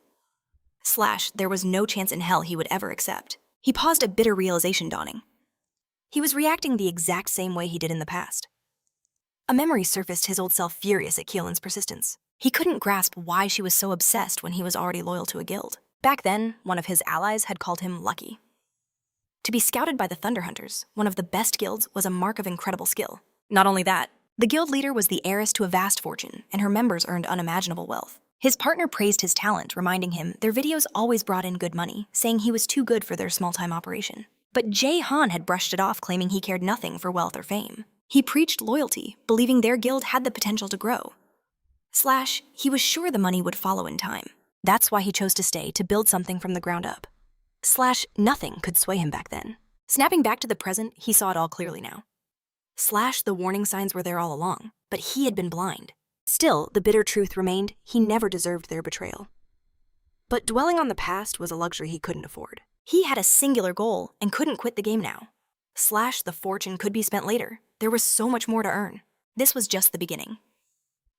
With renewed determination, John summoned his skeletal legion once more. He declared that last time he carried all the weight. Now, a new training from hell would forge them into a real unit. He would never allow the weakness from before to happen again. Hun remembered his old companions always slacking off, always cutting corners during training. But his skeletons. They followed every order without question. This time he had the perfect loyal soldiers to reshape his destiny. Now he just needed to forge them and himself into an unstoppable force. He announced their next destination, Turyu Castle, and the journey itself would be their crucible. The training was brutally simple run, non-stop to their goal. And for any who dared to fall behind a merciless beating until they got back on their feet. Fueled by pure terror, the skeletal army ran as if their very souls depended on it. Miles away, Keelan stood lost in thought until a subordinate approached. It was Hatch, a high-ranking member of the Thunder Hunters. He informed his leader that the meeting was about to begin. He then reported their complete lack of progress on the Corrupted Count mission with no new leads in sight. Keelan confessed her deep humiliation, furious that the Hydra Guild had surpassed them. Hatch mentioned the upcoming summit of the top 30 guildmasters, hoping it could yield a breakthrough. But Keelan scoffed, convinced the meeting would be a waste of time. Still, she would attend. Hatch could only wish his formidable leader good luck. Back with our protagonist, the taste of unimaginable wealth had nearly derailed him. But the burning hatred he held for Keelan brought his focus back with razor sharpness. He would see this through to the very end. Upon returning to reality, his very first act was to wipe out his entire debt to the loan sharks. He vowed to crush this obstacle once and for all. So John hunted down rare skill books, seeking a decisive edge in the game. But after pouring every last coin into his arsenal, John's balance hit absolute zero. He was completely broke once again. Every purchase was a necessary investment in his power, but seeing his empty bank account was still a painful blow. Shaking off his frustration, John focused on mastering his new arts. His first acquisition.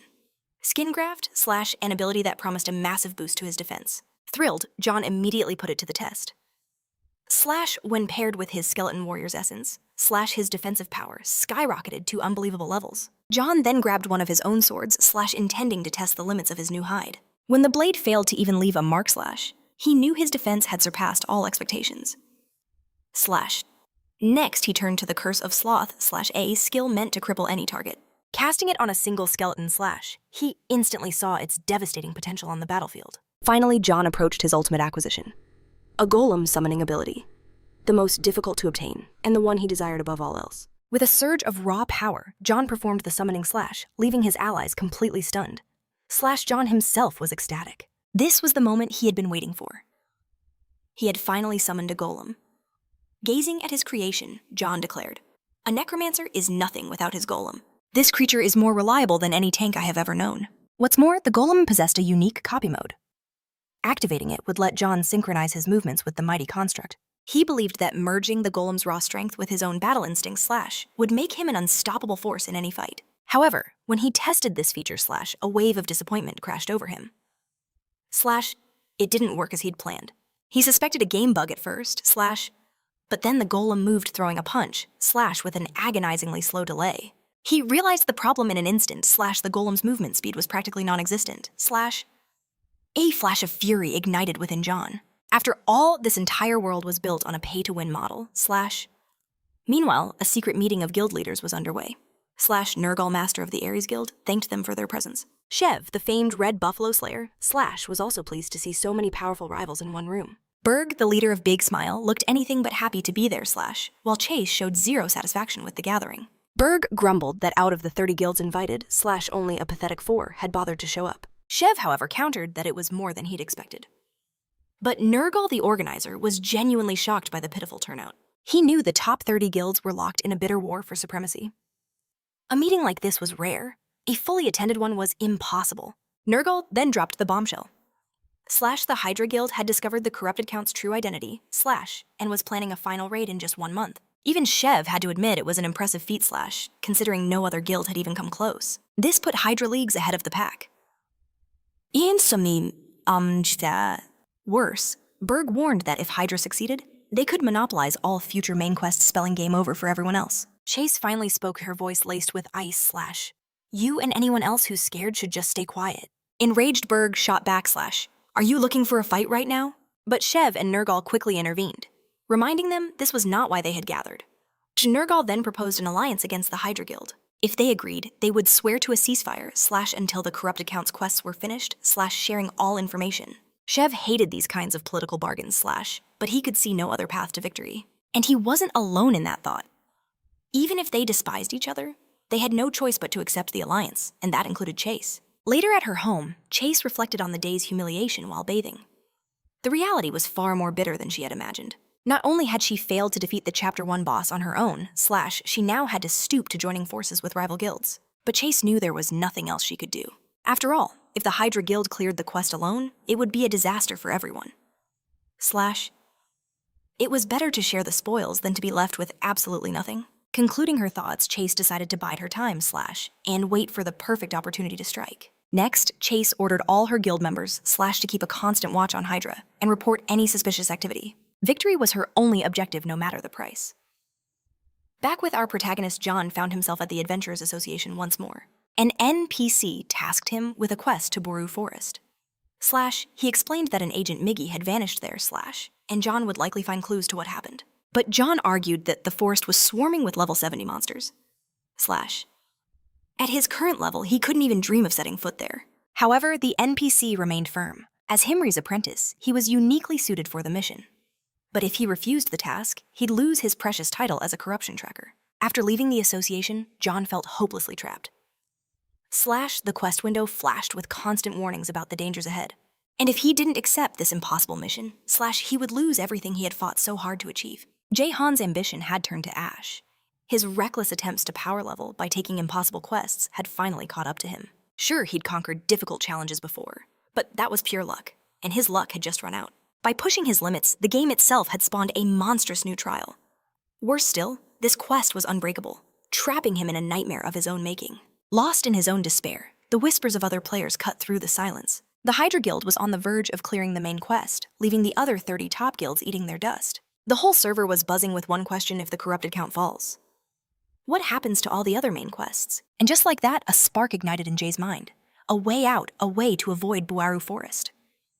Meanwhile, far away, a group of players kept a silent vigil over a lonely castle. One of them couldn't hold it in. "It's almost over," he cheered, sick of the endless stakeout. But his companion Natal, a commander from the legendary Hydra Guild, cut him short. "Don't celebrate just yet. This mission isn't finished," he warned. "Our eyes stay on that castle until the corrupted count is dead." And secrecy was paramount. No information could leak. But their stealth was shattered by a loud approaching voice. It was Kim, rank 3 of the Red Buffalo Guild. Natal's eyes narrowed. "What is a Red Buffalo doing here?" he demanded. Kim just grinned. "The mountain boss is a high-level prize. I'm here to claim it. You guys are here for the same thing, right? Trapped." Natal had no choice but to agree. Still, Kim eyed them suspiciously. "You guys don't look too happy about it." "Whatever," Kim shrugged. "I'll leave you to it." And with that casual dismissal, Natal's fury began to boil. The moment he was clear, Kim contacted his guild leader. "It's confirmed," he reported. "The Hydra commander is here, just like the intel said." On the other end, Shev the assassin was stunned. He'd received an anonymous tip about the count's location, but wrote it off as a bluff. Yell, his subordinate, was wary. Information this valuable given for free? It has to be a trap. But Shev considered another possibility. An inside job. A traitor within the Hydra Guild nursing a grudge. Trap or not, we can't afford to be choosy, Shev decided. We move on this. Kim then asked for his orders. "Should I start a fight? Buy us some time?" But Shev shut him down immediately. "Negative. Pull back for now, Kim. If this is the real location," he explained, "a much larger Hydra force is lurking nearby. I won't risk losing a valuable asset like you." Kim scoffed, thinking he wasn't important enough to be a target. That careless thought would be his undoing. A sudden attack and his comms went silent, alarming his superiors. With cold steel pressed against his throat, Kim spilled everything. "My guild, we weren't the only ones who got the tip." He announced the arrival of another powerhouse, the Princess of the Thunder Hunters. This Princess Hahui gave him an ultimatum. "Tell me everything or die." Meanwhile, far from this political scheming, a ferocious bear roared ready for a fight. Across from it stood John's loyal golem, a silent stone guardian. The bear charged first an avalanche of claws and fury crashing into the stone giant. The golem braced against the brutal onslaught and swung back. But it was too slow, its attacks missing completely as the bear turned it into a practice dummy. But John wasn't even watching the fight. His mind was elsewhere, wondering why his inbox was so quiet. He had leaked the Count's location to every major guild information he held from his past life. It was his only hope of escaping the doomed Boru Forest mission. because once the Count is defeated, that mission will simply cease to exist. You see, Warlord's main story is split into chapters. Right now, the server is in Chapter 1, The Corrupted Count. When this chapter ends, all quests tied to it will be forcibly terminated, paving the way for the next stage of the story. John knew he was far too weak to face the Count himself, even if he wanted to, so he'd let the big dogs fight it out. He didn't care who claimed the kill. As long as someone defeated the Count, his plan would work. And that's why he'd blasted the intel to every guild he could think of. He was waiting for a reply, any reply, when a system notification popped up. The Hydra Guild had started a live broadcast. At that exact moment, his golem was sent flying by the bear, nearly shattered. But Jae-han finally moved, striking the beast himself. "I need to watch this broadcast in peace." "So I'd appreciate it," he declared coolly, "if you stopped making so much noise." With that, Jae-han tuned into the live stream. On screen, a Hydra spokesman proudly announced that they were the first to uncover the Count's true identity, and were now planning the official raid. "We even have a date set for the attack." Jae-han leaned in, praying it would be this month. But when the date was announced, Jae-han was floored. The Hydra Guild's raid was scheduled for just 3 days from now. Jae-han was ecstatic. It was far sooner than he'd ever dared to hope. A wide grin spread across his face. He could barely contain his joy. As his golem continued its desperate struggle, Jae-han pieced it all together. Hydra must be rushing because they know the information has been leaked. It didn't matter to him if Hydra took all the glory. They were already at the top and had more than enough power to guarantee the Count's defeat. All Jae-han had to do was wait for the mission's end, and his future would be secure. But the world watched in stunned silence. The news sent shockwaves through the community. The mighty Hydra Guild was annihilated. Staring at the screen from home, Jae-han couldn't believe his eyes. He scoffed. "If you're going to attempt a raid, you should at least come prepared." Failing in less than an hour? Pathetic. He had clearly overestimated Hydra's strength. Now he needed a new plan. Just then, a notification popped up. A live stream from Red Buffalo. Jae-han knew their leader instantly, Shev the Slayer. Shev began the broadcast, confirming Hydra's catastrophic failure, and the instance maps reset. He addressed his guildmates. This foe was strong enough to erase an entire guild.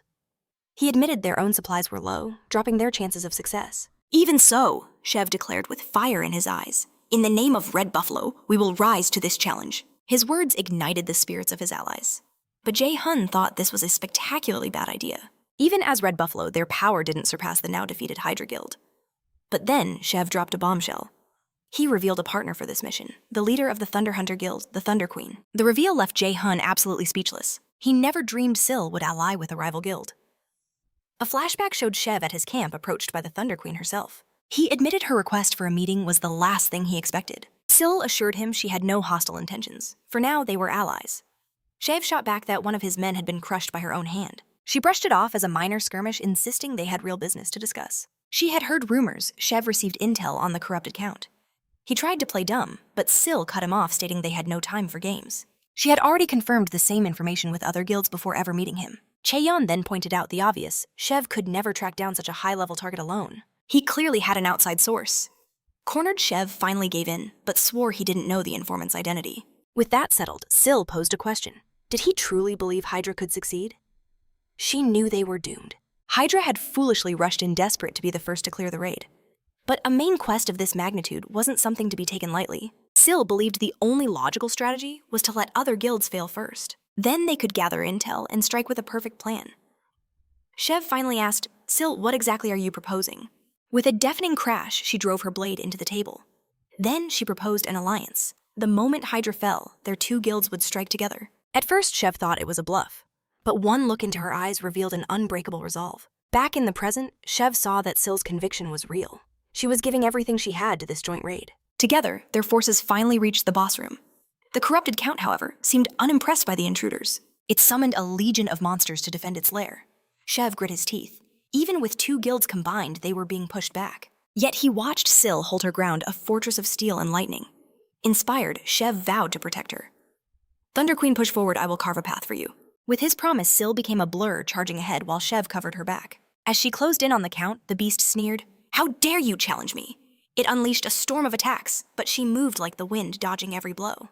In moments, Sil had closed the distance between them. She lunged for the finishing blow, but was caught in a vicious trap.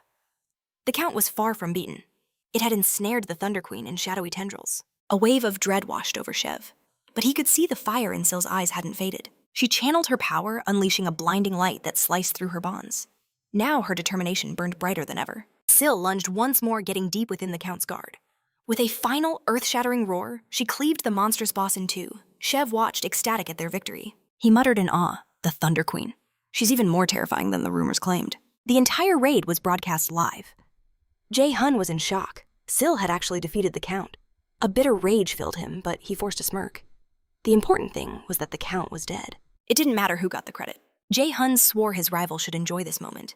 It would be her last victory, because in the end, his revenge would be absolute. Meanwhile, deep in the Bulkas Mountains, Jae-hyun was on a dangerous quest with his own party. He knew that after being reborn, his one true purpose was to hunt down and destroy those who betrayed him. That burning desire for vengeance drove Jae-hyun into the world's most perilous zones, all to forge the power he needed. Just hours earlier, Jae-hyun's team had reached the entrance to the Bulkas Mountains, only to find their path sealed by a powerful barrier. He recognized the seal at once. This area was locked behind a specific condition, a place only accessible to Saebi after the dawn of Warlord's Chapter 2. With the Count's main quest conquered, the path forward finally opened. Stepping through the shimmering barrier, Jae-hyun realized he was the pioneer of this uncharted territory. This was his moment to shine. Exploring a new map would be legendary content. But his dreams were shattered by the sight of level 60 wild boars. At a mere level 41, Jae-hyun had only one option run for his life. Back in the present, he cursed his rotten luck for encountering such high-level monsters right at the start. He couldn't afford to waste a second, as rival players would soon swarm the map. In a desperate gambit, Jae-hyun summoned his skeletons, but it was utterly hopeless. His entire undead squad was annihilated in an instant. Jae-hyun didn't even flinch, revealing it was just a diversion. With an opening created, he unleashed a wave of magic, freezing the beasts in their tracks. His targets were now completely helpless. But in a twist of cruel fate, he slipped on a random banana peel that appeared from nowhere. A wicked cackle echoed from above. It was an armored monkey, a monster known for its twisted pranks on humans. Jae-hyun swore vengeance on the monkey, but in his rage, he forgot his ice magic was already starting to fade. Just as the boar's tusk was about to pierce him, a brilliant light cut through the gloom. Jae-hyun watched in awe as a single arrow not only saved him, but miraculously wiped out the entire horde. What kind of overwhelming power could eliminate so many enemies with just one shot? After the dust settled, a hunter appeared and asked, "Are you all right?" Far from the forest at Suriryu Castle, a group of players stopped dead, their attention captured by a stunning sight. Their eyes widened in utter disbelief. Another player was wearing the White Mamba armor set, a mythical and incredibly expensive set of gear. To make things stranger, no one had ever seen this person before. This mysterious player was none other than the Hydra member who hunted Jae-hyun. He turned to his ally. "What's the report?" His partner replied, "The guilds have nothing. All leads are cold." The information about the corrupted Count came from a ghost source, an anonymous tip that was impossible to trace. He suggested the Heiho mask, but she immediately dismissed the idea. "He's just uploading his usual videos, nothing out of the ordinary." Besides, she refused to believe a mere rookie could obtain such world-changing intel. The man declared he was off to his next helper job at the Sweepers Guild. Meanwhile, he ordered his ally to focus all her efforts on one thing, finding the leaker. Because whoever they were, they would pay dearly for shattering the game's balance. Back in the woods, Jae-hyun was talking with his rescuer, a man he recognized instantly. This was Mong, the main non-player character for the game's second chapter. Mayong was a legendary swordsman who once served as the personal fencing instructor for the prince. But a tragic incident led to his exile, and he now serves as the guard captain protecting the treacherous Bulka Mountains. By meeting Mong here, Jae-hyun knew his luck was about to take a dramatic turn for the better. However, Mong gave him a grave warning. "You cannot remain here. This place is crawling with monsters." For Jae-hyun's own protection, the hunter urged him to flee these lands. But Jae-hyun knew exactly how to turn this crisis into a golden opportunity. He declared, "The corrupted Count is dead, but his evil influence still corrupts the beasts of this forest." He explained that he was tracking the source of this darkness, a quest that led him here. And now he needed help to unravel the truth. Mayong conceded, "I have my own suspicions on the matter, but I lack concrete proof." He then proposed they join forces to uncover the truth. Those were the exact words Jae-hyun had been waiting to hear. He immediately accepted the alliance. With that, a new mission appeared: investigate the monsters in the area. Jae-hyun saw this quest as the perfect chance to grind some serious levels. He decided to avoid the high-level threats for now, focusing instead on weaker prey. That left him with one very personal target, the armored monkey. Jae-hyun swore he would make that creature regret ever throwing that banana peel. The monkey's forest is a treacherous maze where many adventurers fall for its cruel tricks. But this is no ordinary animal.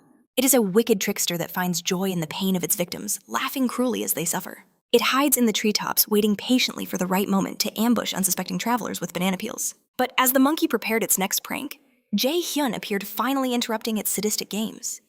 He declared that the monkey's reign of terror was over. With a fiery resolve burning in his eyes, Jae-hyun began his hunt for the mischievous beast. But the creature was cunning, effortlessly dodging his furious assault.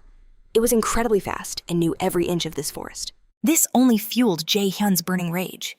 The thick canopy of trees made it impossible for him to land a decisive blow. He needed a new game plan. Jun instantly shifted tactics, opting for a ranged assault over a direct clash. He launches his sword straight for the heart of his target. As the blade screamed towards it, terror seized the monkey, its panic overwhelming its senses, nearly sealing its doom. But Jihan's sword slammed harmlessly into a tree, earning a triumphant shriek from the beast. Unfazed, Jihan revealed the attack was merely a feint. In that instant, his golem erupted from the shadows, smashing the monkey's perch to splinters. And just like that, the hunt was over. He had finally vanquished the treacherous monkey, earning the server-wide title as the first player to ever hunt an armored monkey. With this victory under his belt, Jihan knew it was time to grind for more. At the same time, the entire world's attention was glued to a single broadcast, the two guildmasters who had conquered the corrupted count.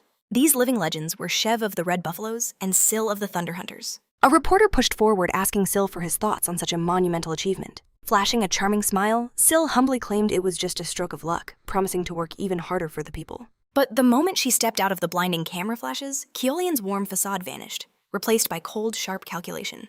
As they moved, her subordinate praised her brilliant leadership, saying, Keolian alone guaranteed their victory. Yet Keolian flatly insisted it was luck. She even claimed their success was only possible thanks to the critical support from the Red Buffalo Guild. But Keolian wasn't dwelling on past glories. She had already decided that for a truly perfect victory, her guild needed the Haho Mask's unique skills. With cold resolve, Keolian announced she needed to speak with Hatch. The princess scoffed, questioning why her leader would ever seek out such a loser. Keolian simply replied that she had a new target to hunt and Hatch would serve his purpose. Back with our protagonist, Jihan was still relentlessly grinding monkeys, but his blade's durability had hit 0. It was time for some new gear. The only problem, he was completely and utterly broke. With no other choice, Jihan turned his attention to monster gems. These legendary items had an almost impossible drop rate from fallen monsters. However, they were essential for crafting powerful gear, each gem holding a unique game-changing characteristic. Jihan knew the gems from armored monkeys were exactly what he needed. So he gave his skeletons a simple command: hunt down every last armored monkey in this forest. 9 grueling hours later, Jihan had a mountain of monkey corpses, but not a single gem. Desperation began to gnaw at him. He resolved to keep going no matter how long it took. But suddenly a voice shattered his concentration, calling out the name Haho Mask. Jihan paused, confused. He saw a player decked out in a full, incredibly expensive fire lizard armor set. To top it off, the man wielded an orc hero sword, putting him at level 70 at the very least. Jihan's eyes narrowed. This felt like a repeat of past encounters. The player introduced himself as Coyote and immediately challenged him to a duel. He explained that since Jihan's videos were so popular, defeating him would surely rack up a ton of views. Jihan just shrugged him off, saying he wasn't interested in such a pointless fight. He was already furious about the abysmal gem drop rate. The last thing he needed was some attention-starved fool wasting his precious time. But Coyote begged, promising to pay 5,000 gold if Haho accepted.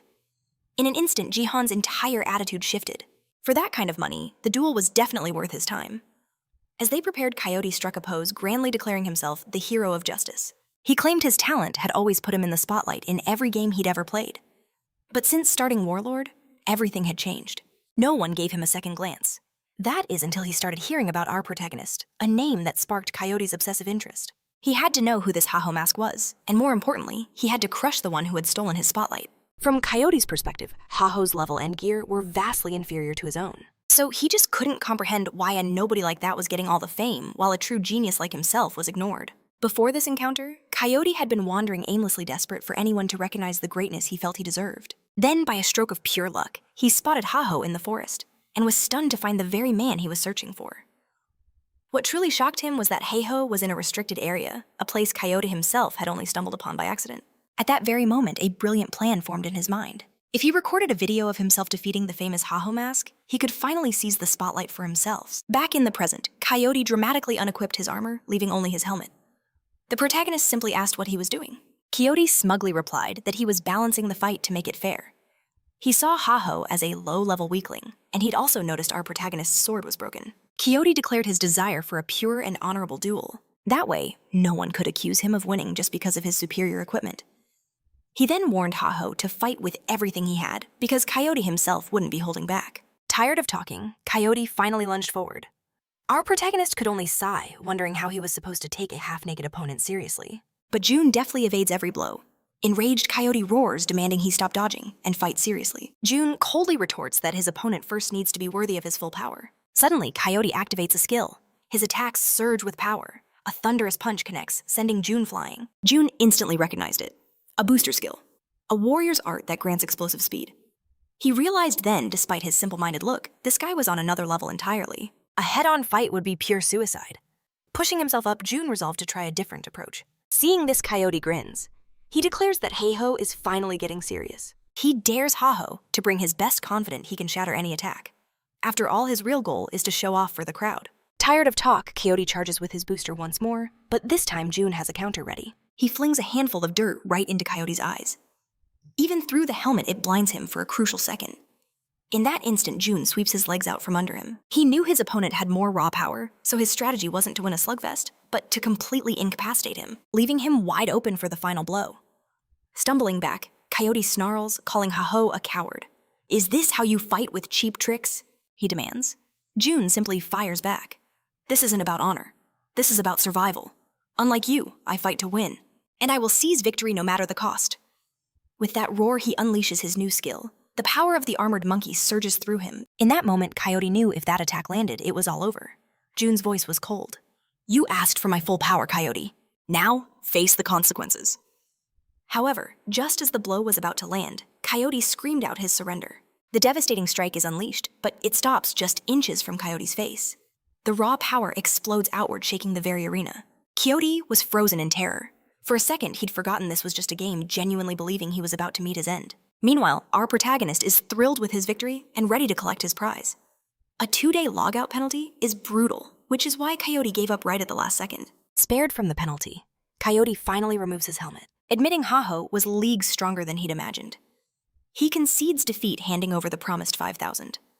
But that wasn't all. Coyote also presents his own sword.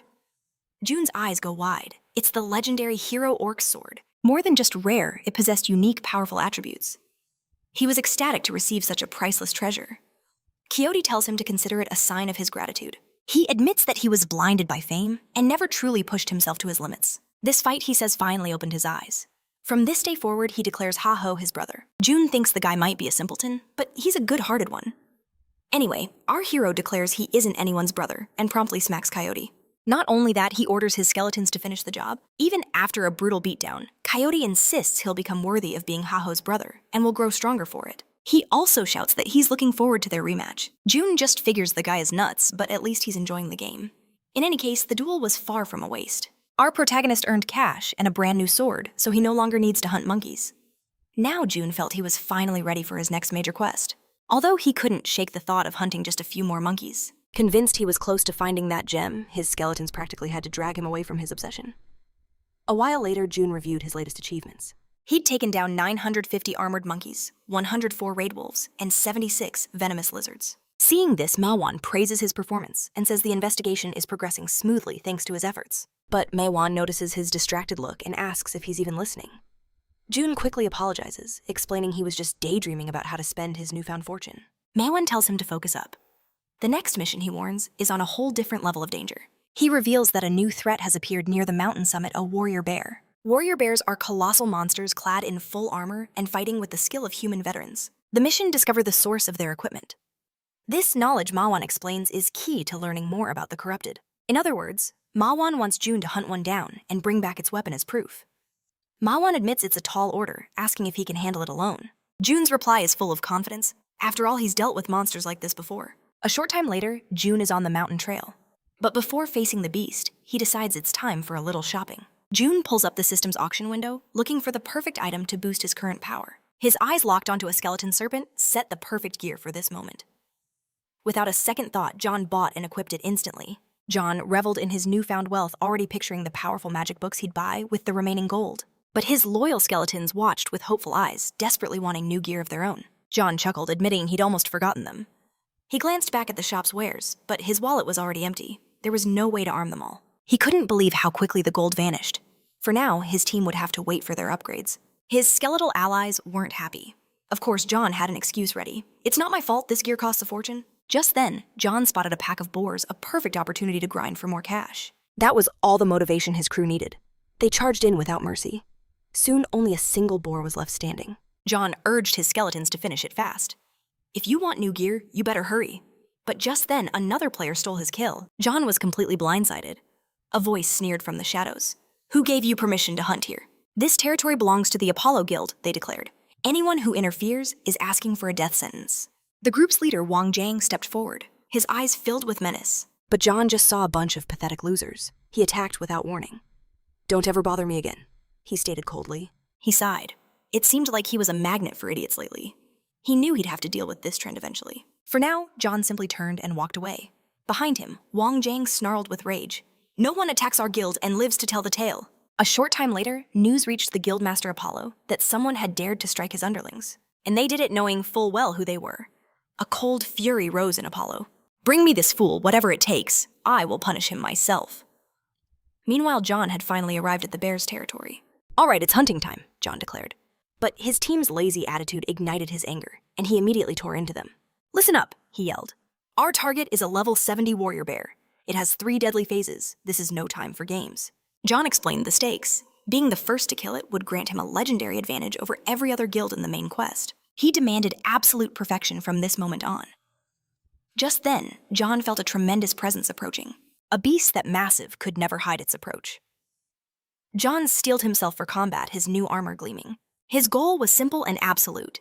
He would seize every reward from the main quest, leaving nothing but scraps for the others. Elsewhere, a man named Hatch surveyed the Bulkas Mountains, hoping to find the legendary Haho mask. But Hatch was furious about this mission. A high ranker like him shouldn't be chasing some insignificant rookie. Besides, forcing someone into a guild was a crime. Lost in his irritation, Hatch was ambushed by a wild boar. But for a mage of his caliber, it was nothing. He incinerated the beast instantly.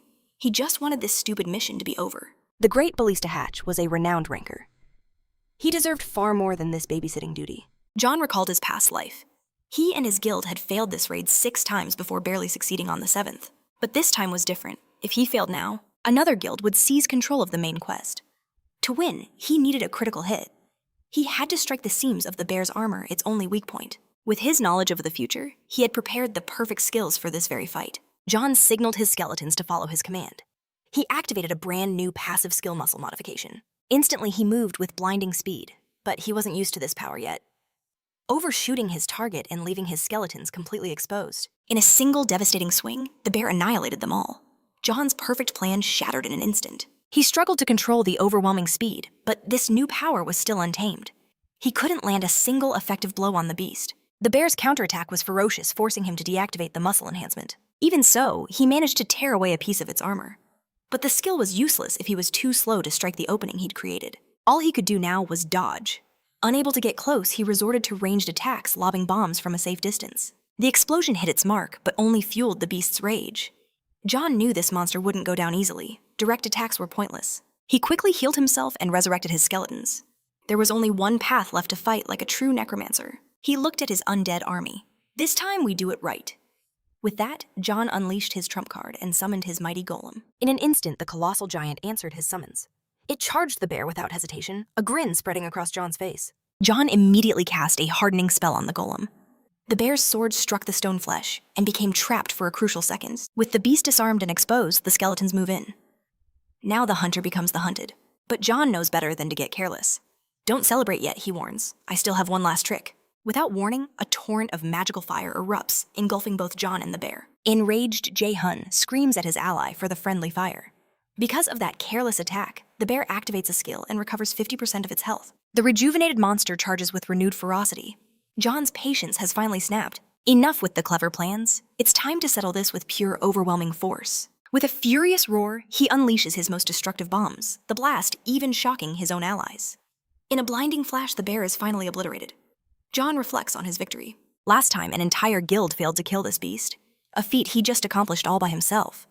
A thrilling confidence surges through him, born from his newfound power. John turns to his skeletal army. All that's left is to report back to the NPC and claim his reward. However, he quickly notices he's the only one celebrating.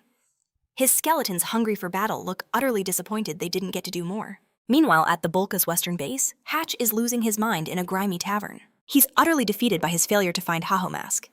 For days, he's scoured these mountains without a single trace of his target. And to make matters infinitely worse, Haho just uploaded a new video. The clip is drawing swarms of players to the mountain, making Hatch's impossible job even harder. He can't return to base a failure, but searching this massive region alone for one player feels completely hopeless. He's on the verge of abandoning it all, even his guild. And right at that moment, his boss calls. Hatch nearly leaps from his chair in terror. He was just cursing her name a second ago. He answers instantly, frantically apologizing for anything she might have heard. But Sill's voice is calm. She says she's had a change of heart, realizing the task she gave Hatch was simply impossible. After all, searching an entire mountain alone is too much for anyone. It must have been, in her words, incredibly tough. A wave of relief washes over Hatch. He can finally escape this forsaken mountain and return to the base. However, his boss's solution isn't to let him come home. It's to send him a partner. Sill claims that with an ally, their search will be much faster and more efficient. The only catch, Sill sent the one person who hates his guts more than anyone. Hahi storms into the tavern, furious, screaming that his incompetence forced her to come all this way. Hatch's heart sinks into his stomach. His terrible situation just became a living nightmare. He curses his cruel fate. Sometime later, Jae-hun notices the Bulkas region is far more crowded than usual. He knew it was only a matter of time. He has to get back to Mong now, while he's still the only one who knows about the secret NPC. But on his journey, his path is blocked. Several members of the infamous Apollo Guild stand in his way. John instantly assumes they're here for revenge. "If you want to fight, let's get it over with," he challenges. "I don't have time to waste on you." But the men sprint right past him, terrified and screaming for help. Jae-hun is utterly confused by their reaction. He hasn't even done anything yet. Then he sees it. The Apollo Guild members are being cut down before his eyes. Nearby, he spots the perpetrators. It's the princess of the Thunder Hunter Guild and her partner who have stumbled right upon their primary target. Jae-hun recognizes them instantly. He never ever expected to run into them out here in this forest. The princess smirks her eyes, locking onto him. "So, I've finally found you, Ha-Ho Mask." This is Hahi the Thunder Hunter's number 2. Though they call her the princess, others have nicknamed her the Chihuahua for her small stature and ferocious temper. She follows every order from her guild leader Sill without question, even if it means marching into hell itself. Her companion is Hatch, the guild's number 3. He's also known as Ballista, a genius mage from whom no target has ever escaped. Jae-hun remembers them all too well. They hunted him relentlessly in his past life, and a repeat performance was the last thing he wanted. He guessed they were here to try and recruit him into their guild. While he desperately wanted to wipe them off the map, John knew he wasn't strong enough yet. His only move was to talk his way out of this. And so Jae-hun plays dumb, claiming to have no idea who this Ha-Ho Mask person is. His reasoning was simple. Without definitive proof, they couldn't confirm his identity. But the princess saw right through his act, immediately calling him a liar. Hahi declared there was no way he wouldn't know the name, since nearly everyone in the Bulkas Mountains was there because of Ha-Ho's videos. Not only that, she points out that the clothes he's wearing look strikingly similar to Ha-Ho's gear, only deepening her suspicion. But Hatch suddenly cuts her off, warning that they have much bigger problems. Hatch calls Hahi an idiot, reminding her that she demolished an entire inn when she arrived, and slaughtered several players based on mere suspicion, leaving a warpath of destruction in their wake. Hatch's face tightened, stressing that their guild's reputation was on the line, and they couldn't just wreak havoc without consequence. With that, Hatch demanded the princess apologize for her reckless actions so they could move on without any more drama. With a click of her tongue, Hahi reluctantly apologized, asking if the mage was finally satisfied. Hatch then turned to Jae-hun, expressing deep regret for his colleague's behavior, and formally requested permission to proceed. Hun thought the ordeal was finally over, but in the next instant, a fist slammed directly into his face. It was all a trick. She had only pretended to back down, returning to land a devastating blow that sent Jae-hun flying. Desperate, John struggled to understand what just happened. The princess shamelessly justified herself, claiming she simply assumed he would dodge the attack. Staggering to his feet, June demanded to know if this was their guild's idea of fun, ambushing innocent players. He declared that a formal complaint against the Thunder Hunters Guild was coming. Not only that, he would plaster their disgusting behavior all over the community forums, making sure every player knew the Thunder Hunters were nothing but bullies who attacked others for sport. Hatch immediately intervened, pleading that there was no need for such extremes, and that he would compensate for all damages with gold. Seeing his chance, Jian accepted, saying he'd let it slide just this once. After the deal was struck, Hatch dragged Hui away before she could cause any more chaos. Jae-hun, for his part, seethed with a silent rage. But for now, he would play the part of the victim hiding his true power, rather than revealing his hand by striking them down. After all, he just needed to be a little more patient. His revenge would come soon enough. Far from the scene, Hatch furiously reprimanded the princess for her actions, hammering home the importance of the guild's public image. But Howie just shrugged it off, arguing that any skilled player would have dodged an attack like that instinctively. Hatch shot back, asking if she was actually blaming Jae-hun for not avoiding her cheap shot. The princess denied it, but pointed out that the player had only seemed annoyed by the attack, not hurt or scared. That reaction, she noted, was highly suspicious. Regardless, Hatch begged Hui to control herself from now on, insisting she never pull a stunt like that again. Sometime later, Jae-hyun arrived at Mong's forge, presenting a piece of the mutated bear's armor. Mayong's eyes widened, confirming a dark presence was indeed at work. He thanked John for the discovery, admitting he never would have found it on his own. However, Jan's mind was already on the next prize, anxious and desperate not to fall behind the other top guilds. Just then, the NPC returned with a box instructing Jan to choose an item from within. Mong explained they were maps he had personally crafted, leading to monster dungeons. To Jan, this meant one thing: they were treasure maps. Choosing one would lead him straight to epic rewards. But as he handed over his chosen map, Mong stated there was a price, a favor he required in return. Jae-hun's heart sank. He knew it wouldn't be that easy. The NPC revealed rumors of armed monsters appearing in the regions beyond the Bulkas Mountains, and he needed John to investigate. John asked for the exact location he needed to search. Mayong told him it was the Parang Forest, but seeing the dark look on John's face, he knew the name was not a welcome one. Indeed, John wasn't thrilled, but he agreed to the mission anyway. Outside, he cursed under his breath. That place required level 90 to even enter, meaning he had a serious grind ahead of him. Jae-john immediately began forging a plan to level up at lightning speed. After taking down the warrior bear, he felt ready for any challenge the world threw at him. But amidst his planning, an unexpected figure appeared. It was Shev the Slayer who approached John and asked if he remembered their last encounter. Sometime later, Hatch placed a call to his guildmaster. He confessed he couldn't stand working with the princess a moment longer, but swore he wasn't giving up on the mission itself. Hatch warned that the Red Buffaloes had already claimed Sura Canyon, suggesting it was better to cut their losses and focus on the main objective. After all, what was the point in chasing someone who so clearly wanted nothing to do with them? Syl considered his report and allowed them to pivot to the main mission, leaving the pursuit of Haho Mask for now. But personally, she hadn't given up. The strongest are always drawn together by fate, she believed. Haho wouldn't be able to run from his destiny forever. She just had to be patient. A while later, Jae-hun found himself facing a level 75 demonic goat. But with his army of skeletons, he dispatched the beast with terrifying ease. A notification popped up. Jae-hun had finally reached level 62. He just had to keep up this pace, and the Parang Forest would be within his reach. Meanwhile, a crowd of players watched his every move. They were Haho Mask's fans, all desperate to get noticed by their idol. This, of course, drove June crazy, and he tried to escape their unwanted gazes as fast as he could. June had been dealing with this pestilence more and more as his videos continued to explode in popularity. And while he enjoyed the fame and power, Jae-hun still couldn't get used to players wanting a live show of his every hunt. Because of his newfound celebrity status, he was surrounded every time he stepped out to grind, barely able to make any progress through the sea of onlookers. So Jae-hun made a decision. He would head straight for Sura Canyon. The high-level monsters swarming that area would surely be enough to scare away his devoted fan club for good. But his path was blocked by a familiar face. Shev, the fearsome slayer, overjoyed to finally cross paths with him again. For Jihan, however, this was a waking nightmare. Shev declares Jihan is the very same player he met in the starting village. A man whose face he could never forget. After all, it's not every day a warrior of his caliber suffers such a crushing humiliation. More than that, Shev marvels at how incredibly fast Jihan has evolved. Just a few short months after their first clash, he finds Jihan standing at the entrance to Sura Canyon itself. Jihan, in turn, points out that this canyon should be trivial for a player of Shev's legendary status, demanding to know his true purpose here. Shev smirks, revealing that his guild began seizing control of Sura Canyon just last night. They figured a base of operations near the main questline would be a strategic masterstroke. On top of that, Shev had a strong gut feeling that Haho Mask would pass this way, so he decided to lie in wait. Shev elaborates, explaining that after witnessing Haho's world-shaking video of the warrior bear takedown, rumors placed the masked warrior in this very vicinity, so he's just been patrolling the area. Then, with a sly grin, Shev asks if Jihan is also intrigued by the true identity of Haho Mask. Jihan instantly shuts him down and vanishes from the spot in a blur of motion. Once he's a safe distance away, Jihan wonders why everyone is suddenly gunning for him. First it was Syl, and now Shev. Two of the world's most powerful guild leaders were both hunting the same person, Haho Mask. Jihan realized at this rate his crucial level grinding would be impossible. He couldn't flee the region either.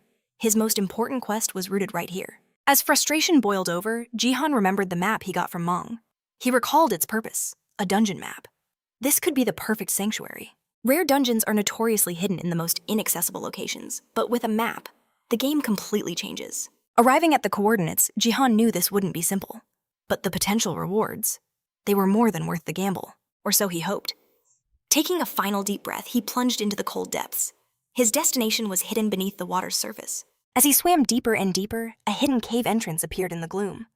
But it was still dangerously far, and terror gripped him as his lungs screamed for air, threatening to burst before he could make it. But at the very last second, Jihan shot through the surface and into the cave. He made it. The secret dungeon marked on his map was finally laid bare before him. Jihan figured the only way to escape those prying eyes was to go somewhere completely off the grid. And that's precisely what he had achieved. This was a hidden dungeon, a secret world accessible only with a specific map. A map that for now belonged to him and him alone. Better yet, he expected to find unique monsters lurking within. Powerful adversaries that would surely push him to his absolute limits. After a short walk, Jihan sensed a presence. A wave of apprehension washed over him, his heart pounding. But his excitement utterly collapsed when he saw it. A single measly slime. He had been bracing himself for something far more imposing. Outraged, Jihan cursed. Why is there only a pathetic slime in a hidden dungeon like this? But then, the slime began to warp its very form, twisting as an intense fiery aura exploded from it. Jihan's eyes widened. He immediately knew a spirit monster was close. These creatures were legends, possibly rare finds in the world of Warlord. Their drops were essential components for crafting elemental artifacts, making them treasures beyond measure. This meant Jihan could become unbelievably wealthy by selling just a single item dropped by one of these things. Without a moment's hesitation, Jihan commanded his skeletons to charge. But sensing the impending doom, the slime let out a high-pitched shriek for aid. The entire cavern began to shake violently, and right beside the slime, a colossal flaming salamander erupted into existence. Jihan was frozen in pure terror. To make matters worse, the salamander instantly unleashed a devastating torrent of fire straight at him. Jihan and his undead legion were forced to scatter and flee for their lives. He couldn't believe an attack of this magnitude was possible in such a tight space. To stop things from getting worse, he had to end this fight, and end it fast. Fortunately for him, Jihan had an ace up his sleeve. He activated the Helmet of Madness's dark magic, fused it with his bone armor, and finally brought forth the Black Orc skull, an artifact he'd spent a fortune on bestowing it upon one of his skeletons. With these powers combined, Jihan forged a mighty skeleton knight and ordered his new champion to face the inferno. The knight charged the salamander head-on. Before the beast could even register the threat, the skeleton knight struck, completely obliterating both the salamander and its slime master in a single devastating blow. Jihan was ecstatic. To finally have such an overwhelming ally under his command was a dream come true. But the moment the first salamander fell, a new horde surged from the shadows. They charged straight for Jihan, but this time he remained completely unfazed. After all, he now had an unstoppable warrior on his side. He simply commanded his skeleton knight to attack. In a flash, his champion effortlessly annihilated the entire enemy wave, and Jihan's system lit up with the sweet alert of victory. His other minions looked on in awe at their newly empowered comrade. But Jihan could only imagine how much easier his future battles were about to become. Now that he possessed such a powerful skeleton, Jihan could simply send it to fight in his place whenever he chose, allowing him to kick back, relax, and watch the show. And as a bonus, the salamander essence he collected turned out to be far more precious than he could have ever imagined. A thrilling possibility ignited in John's mind. Soon he could perform this same upgrade on all of his skeletons, forging an unstoppable legion of his own. With his newfound power confirmed, John's next move was clear. It was time to push forward and finally defeat the area's boss. After that, he would conquer Purong Forest. But his triumphant moment was cut short. An instant dungeon portal materialized before him, sparking a chilling realization. His entire journey, it had all been far too easy. Jae-hun knew there was no telling what horrors awaited on the other side. And once inside, there was no retreat until the dungeon was cleared. A cold dread gripped him. Failure meant a 2-day lockout from the game. A crippling setback he absolutely could not afford, as it would give his rivals an insurmountable lead. But looking around, John saw no other path forward. He had no choice but to enter the instant dungeon. And so entrusting everything to fate, John plunged into the unknown. After what felt like an eternity, a system alert echoed in his mind. He had entered the throne room. Knight statues lined the hall like solemn guardians of an abandoned temple. What was truly strange were the deep blade marks scarring every single statue. Then Jae-hun's eyes widened in pure shock. An imposing figure was seated upon the throne. Judging by the oppressive aura in the room, this could only be the boss. Jae-hun desperately commanded his skeletons into a defensive formation, but in a flash of movement, they were all instantly wiped out. Jun was completely blindsided. He never expected this. He recognized this foe from his past life, a dreaded spirit knight. This creature was equipped with Warlord's most advanced battle AI. In his previous life, John had faced this very same enemy when he was at a similar power level. But back then, he'd had his entire guild fighting alongside him. And yet, even with all that strength, John and his allies were utterly annihilated. He had been forced to surrender. But now repeating history was not an option. So he steeled his resolve and rallied his remaining team. With everyone ready, John gave the command. Unleash everything you have from the very start. But the enemy was faster, striking down one of the weaker skeletons in an instant. Seeing this, John knew he had to go all in. Alongside his warrior skeleton, he launched himself directly at the foe. Meanwhile, a smaller skeleton flanked the monster from behind, landing a clean hit on its back. But the attack had absolutely no effect. Jun screamed at his summon, "Get out of there now!" But the warning came a second too late. and the skeleton was obliterated by a direct hit. John couldn't believe it. The enemy had been critically struck, yet it just shrugged off the damage. Instead, the monster activated a defensive mechanism, blasting them all backwards. At that point, John understood. His normal skeletons and golems were useless against this beast. He was stumped. And amidst the chaos, a memory from his past surfaced. He was once asked why he challenged a monster 4 times his strength. John admitted he didn't have a grand strategy. He simply thought that if he didn't defeat the enemy, he wouldn't get dinner. So he fought. His old friend was stunned by that answer. Snapping back to the present, John realized he'd never been a cold, calculating strategist, not even in his past life. His actions were always driven by instinct, and this time was no different. And so he came to a conclusion. If he can't land a single critical blow, he'll just have to chip away at the enemy until it finally falls. With that resolve, John unleashed a furious assault. But the enemy's speed suddenly surged, closing the distance, and swinging its sword to strike him down. Just when the foe thought it had him, John met its attack with a smirk, declaring, "You're not as fast as you think." In that exact moment, the warrior skeleton struck from behind. With one precise blow, it managed to completely disarm the monster. Jae-hyen saw his opening. He had finally broken through. Now all he had to do was keep up the intense pressure so he could enjoy a peaceful dinner. Over in Sura Canyon Village, Chev remarked that the place was thriving far better than he expected. Yell explained it was all thanks to their guild's absolute control over the territory. Plus, they had secured a perfect supply route so nothing ever ran out. Hearing this, Chev mused that perhaps they'd finally caused enough of a stir for the Haho mask to finally show his face. His ally scoffed, telling Chev he was obsessed and couldn't understand what was so special about a player who just hunted low-level monsters. Chev explained that for seasoned players like them, the monsters were low-level. But for Haho, he faced enemies that were way out of his league and still crushed them. Chev added that in this game, only 2 kinds of players could pull that off: lunatics or natural-born warriors. And to Chev, Haho was both, which is precisely why he was so captivated. Back to our main character. The wounded enemy roared, summoning a new arm made of pure fire to replace the one it lost. John found this incredibly infuriating. Now he'd have to destroy the boss all over again. Still, John charged back into the fight, his warrior right beside him.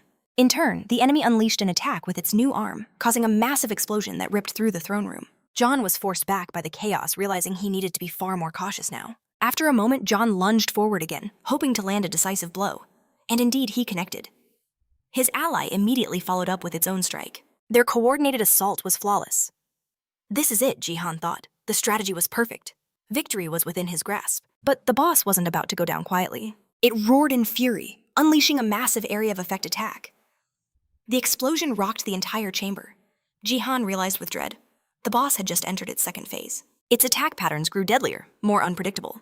The monster was adapting, evolving right before his very eyes. He couldn't afford to drag this out any longer. Jihan ordered his knight to press the attack. But in that split second, the boss changed targets. A devastating blow sent Jihan flying across the battlefield. Sprawled on the ground, the truth hit him hard. He'd micromanaged his skeletons perfectly, but he had completely forgotten to defend himself. A rookie mistake, and it had left him wide open. Just as the final blow was about to land, his loyal knight leaped in the way, taking the full force of the attack. Jihan stared in disbelief. He never imagined such a sacrifice. His summon had served its master, faithfully buying him one last chance to turn the tables. Fueled by rage, Jihan scrambled to his feet. He unleashed a volley of bombs blanketing the enemy in explosions. But through the smoke, the monster was still standing. So Jihan charged back into the fray. He just had to hold on a little longer. Another wave of bombs detonated. Still, it wasn't enough. He had to push past his limits. But the boss retaliated with blinding speed. It closed the distance in an instant, charging directly at Jihan, intent on ending this now. But Jihan smirked. Spirit monsters were resistant to pure magic, a fact he had counted on from the very beginning. That's why his bombs were infused with the bone fragments of his fallen soldiers. With a roar, he activated his ultimate skill. Max Skeleton. Summon. This Jihan knew was the end. There would be no escape for the beast. A final perfect strike landed true. A system window flashed before his eyes. Victory, and with it, a glorious level up. For a fleeting moment, a bitter memory surfaced. His old party blaming him for their failure against this very night. But things were different now. He had allies who would die for him, not condemn him. They weren't human, but his skeletons were more loyal than anyone he'd ever known. This life was nothing like the one before. Ji-Han took a moment to thank his skeletal warriors. But despite the boss's defeat, the dungeon gate remained closed. Was there a hidden enemy? Just then, something shimmered in the corner of his eye. It was a hidden passage, a secret reward room. Without a second thought, Jihan bolted towards it, his heart pounding with excitement. What epic loot would he get for such a tough fight? He reached inside the chest, only to pull out a dusty old book. He recognized it instantly, a research log on ancient powers. A decent find, but he'd already read it in his past life. In fact, he had the entire thing memorized. The book was completely useless to him. He groaned, wishing for gold or a new piece of gear. But wait, just beneath the book, something else was shining brightly. Sometime later, Ji-han arrived at the Perong Forest. The grind was done. It was time to get back to the main scenario quest. Not only had Ji-han leveled up, but his entire undead legion had too. He'd spent a fortune upgrading every single one of them. He could feel the power radiating from his troops. He smirked. He couldn't blame them for being excited. After all, even he never expected to find that in the reward room. A legendary skill that allowed him to equip his own gear onto his summons. It was a game changer. Of course, this power came at a steep price. Ji-han had to spend a king's ransom on top-tier equipment. But he knew it was an investment that would pay off. Looking at his gleaming army, he declared, "Make it count." Suddenly, a group of players appeared. "Ha-ho, Mask!" They cheered. "The rumors about you are true." They struck a dramatic pose. "We live for romance. We die for romance. We are the outlaw romantics, the R2 family." Ji-han just stared deadpan. The number of weirdos in this game was truly staggering. It was times like this he seriously considered logging out for the day. He tried to ignore them and walk away, but they scrambled to keep up. "Ha-ho, Mask, you're too fast. Please slow down. We can't follow you like this." Reaching his limit, Ji-han spun around. "Just leave me alone." But they were persistent. "You haven't answered our guild invitation." They explained the R2 guild was preparing to conquer the Perong Forest, aiming for the legendary level 100. "But the monsters there, they're far too powerful for us alone. That's why we need a champion like you to join our cause. So why won't you join us, Ha-ho, Mask?" They pleaded dramatically. "Only your immense power can protect our guild's sacred romance." And so sometime later, Ji-han finally settled the matter. He utterly dismantles them, declaring he'd never join their pathetic guild or care about their ridiculous romance games. Jae-hun's warning is as cold as steel. He works alone. And if they dare follow him again, this mercy will be a distant memory. As Jae-hun vanishes, the players are left in despair. He was their last hope against the Toon Guild, who trapped them in a tree just for being weirdos. But in a shocking twist, one of them reveals the Toon Guild is now desperately asking for their help. Meanwhile, Jae-hun confronts a new enemy. A colossal ogre towers before him. However, this time he is not alone. His skeletal legion stands ready. Together, they charge into the fray, and with a single devastating blow, Jae-hun annihilates the beast. His power has grown exponentially.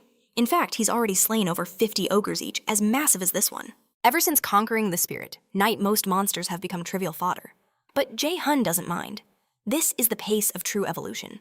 Amidst the slaughter, a quest resurfaces in his mind, to find traces of armored monsters deep within the forest. Yet he's found no sign of them, and his progress on the main quest has stalled.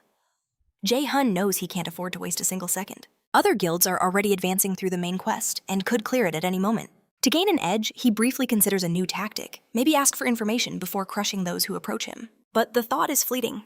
Jae-hun would rather log out forever than team up with the fools from the R2 guild. Suddenly, a thunderous explosion rips through the forest. What kind of monster could possibly create such a massive disturbance? A wicked smile spreads across Jae-hun's face. This chaos is an opportunity. Not far away, the R2 guild is fighting for their lives. They've been ambushed by a horde of armored ogres and are now completely overwhelmed. These beasts are on another level. Their armor is nearly impenetrable, turning a desperate fight into a hopeless one. And looming behind the horde, a massive ogre commands the assault. A monster with enough intelligence to lead an army is unheard of. Despite the impossible odds, the guild leader roars a command for a coordinated attack. Instantly, a wall of flame erupts to halt the enemy's charge, but his guildmates cry out in protest. They are shielding this heavily weakened Toon Guild who are on the very brink of collapse. They argue that retreating is the only sensible choice left. The leader knows they are right. He remembers begging the Toon Guild for help, only to be mocked and abandoned for being weirdos. And yet even with that bitter memory, the leader makes his decision. He orders them to pour every last drop of their mana into creating an escape route for the Toon Guild, declaring they know what it's like to be abandoned. For that reason, he refuses to forsake those in need, even if it is the Toon Guild. He tells his companions to rescue the Toon Guild members, while he alone holds the line. With a defiant roar, the leader charges forward, vowing that no one will get past him. He clashes with a monster, thinking he just needs to buy time. But a brutal counterattack sends him flying. He is utterly outmatched. As death's shadow looms over him, he accepts the bitter truth he was never strong enough to win. But in his despair, a figure appears through the chaos. Jae-hun arrives casually, calling the leader a fool. However, Jae-hun makes one thing crystal clear. He isn't here to save him. The leader shouldn't get the wrong idea, and he'd better not try to steal his monsters. With a flick of his wrist, Jae-hun seizes control of the battlefield, unleashing his skeletons into action. His legion descends upon the armored ogres. The R2 leader can only watch in shock, wondering, can familiars really move like that? He realizes Ha-Ho is no ordinary necromancer. His skills are from another world. The mystery of who Ha-Ho truly is only deepens. Jae-hun had no time for chatter. He leaves the small fry to his army and proceeds to decimate the ogre squad himself. Now only the army's commander remains. He tells the beast, "Don't mourn your pathetic army. You're about to join them." But first, Jae-hun orders his skeletons to clear the area, shoving the other players out of his way. Enraged, the monster charges, its eyes burning with pure hatred for the man who slaughtered its forces. The R2 guild leader, however, watches in terror, certain that Ha-Ho cannot win against a monster that powerful. Just then, a Toon guild member points out the monster's black and red eyes. They are the sign of a corrupted monster tied to the main quest. Corrupted monsters are known to be 3 times stronger than normal ones. So even with Heiho's reputation for taking down tough enemies, the player believes he has no chance of winning this fight. Ha-Ho clashes with this beast and immediately feels its immense power, confirming it's leagues beyond its minions. As the other players watch, absolute fear grips their hearts. A monster this dangerous could easily obliterate him in an instant. A Toon Guild player scoffed, claiming Ha-Ho was doomed, but shattering all expectations. Ha-Ho charged headfirst into the fray, a silent challenge to his colossal foe. In a single flawless motion, Ha-Ho's blade tore through the beast's hide like paper. The armored giant collapsed with a deafening crash, leaving every player stunned by the masked warrior's overwhelming power. John, as the masked Ha-Ho, let out a bored sigh. Hardly a challenge. His real focus, however, was Mong and the main quest. But before departing, a thought crossed his mind: how to divide the spoils of war. He hadn't been the first to arrive at this battlefield after all. A total of 20 helmeted armored ogres stood here, rare monsters whose drops could fetch a king's ransom. Tradition dictated that the first to strike decides the loot. But Jae-hun knew the truth. He had carried this entire fight. A darker thought surfaced. Should he have just let the others perish and claimed everything for himself? But then the R2 captain's words echoed in his mind. Having known betrayal, they vowed never to abandon others. That sentiment struck a chord within him. Though he'd never say it aloud, he had chosen to lend them his strength. And now he was beginning to question that very choice. Lost in thought, he heard the R2 captain's voice thanking Ha-Ho for saving them all from certain doom. But then the captain's tone shifted, declaring he couldn't let Heiho leave just yet. John's mind instantly jumped to the loot.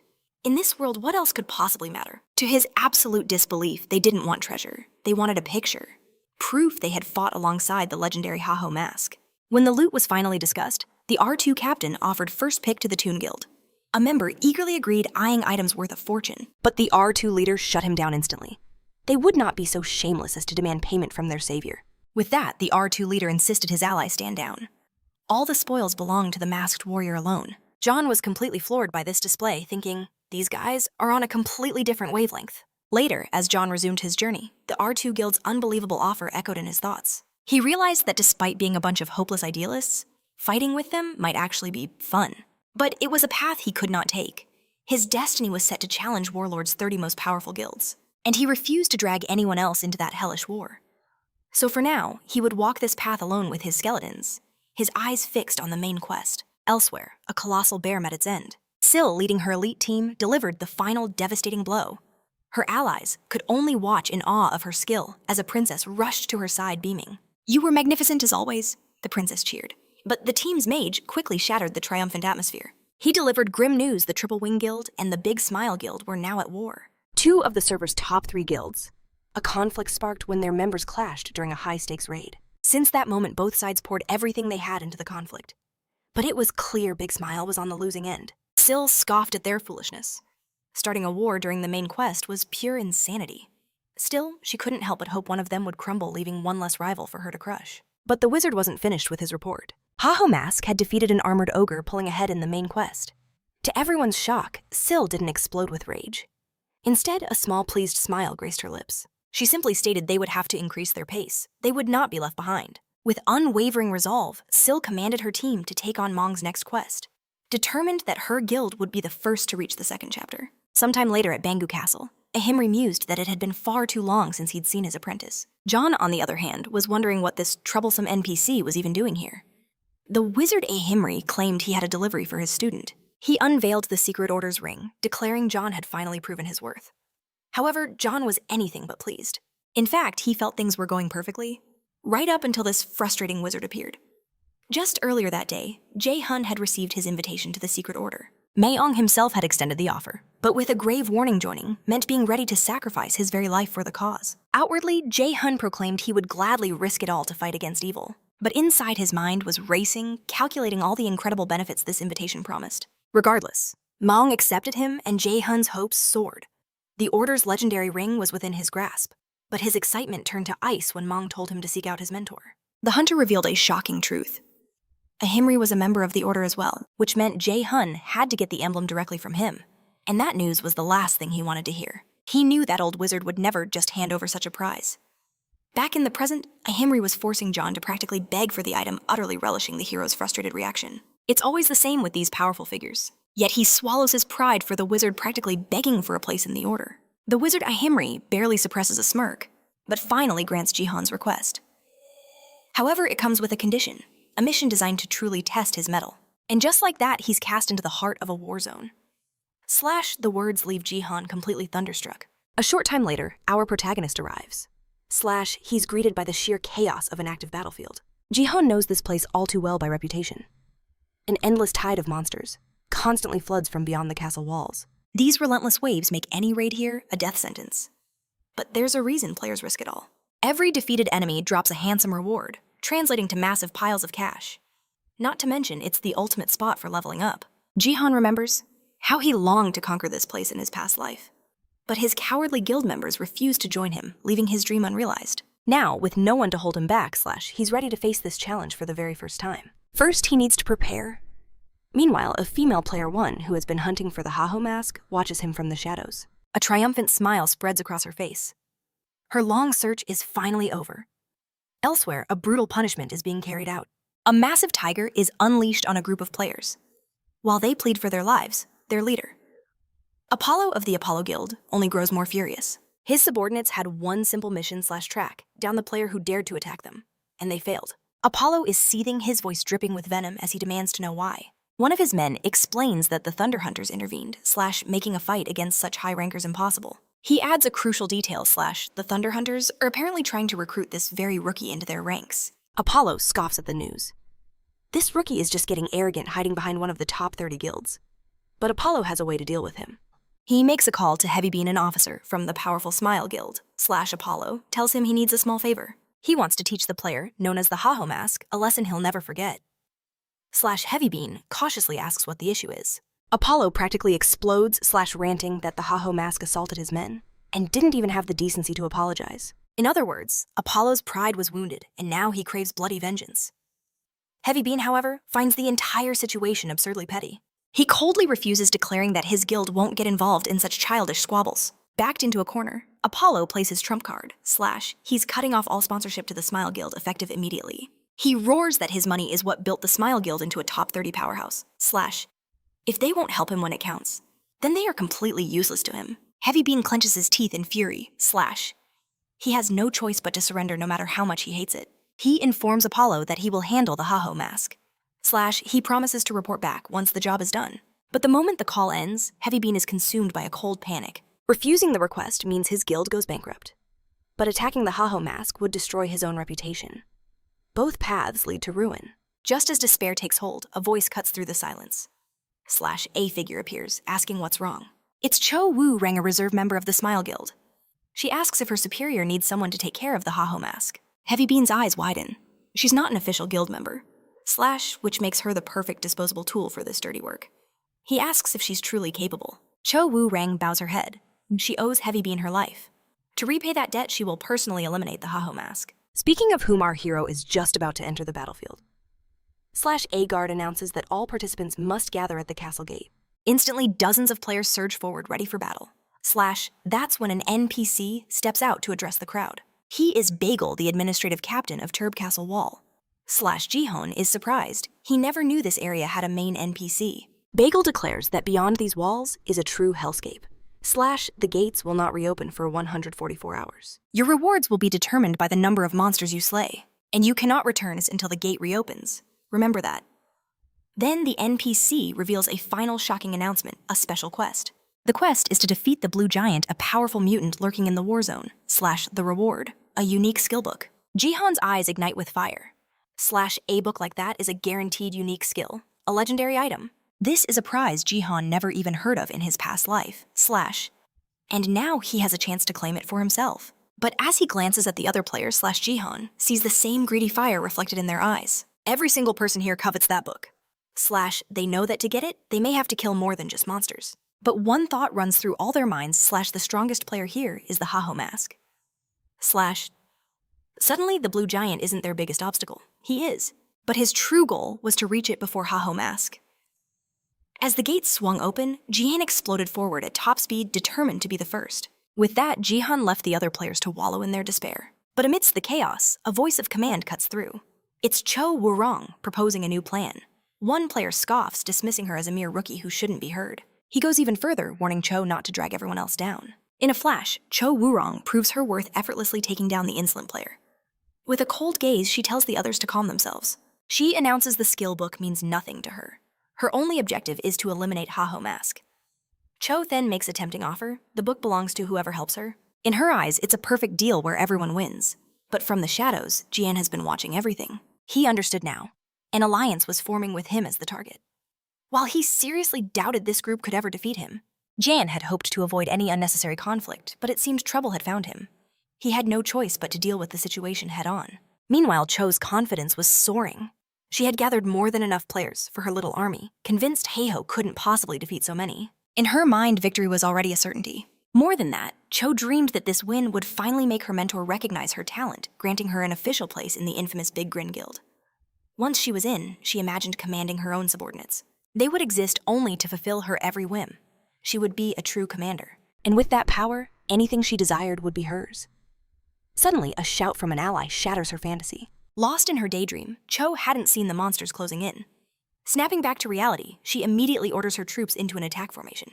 But one of her allies points out a chilling fact. There are far more monsters swarming them than usual. Cho's eyes widened.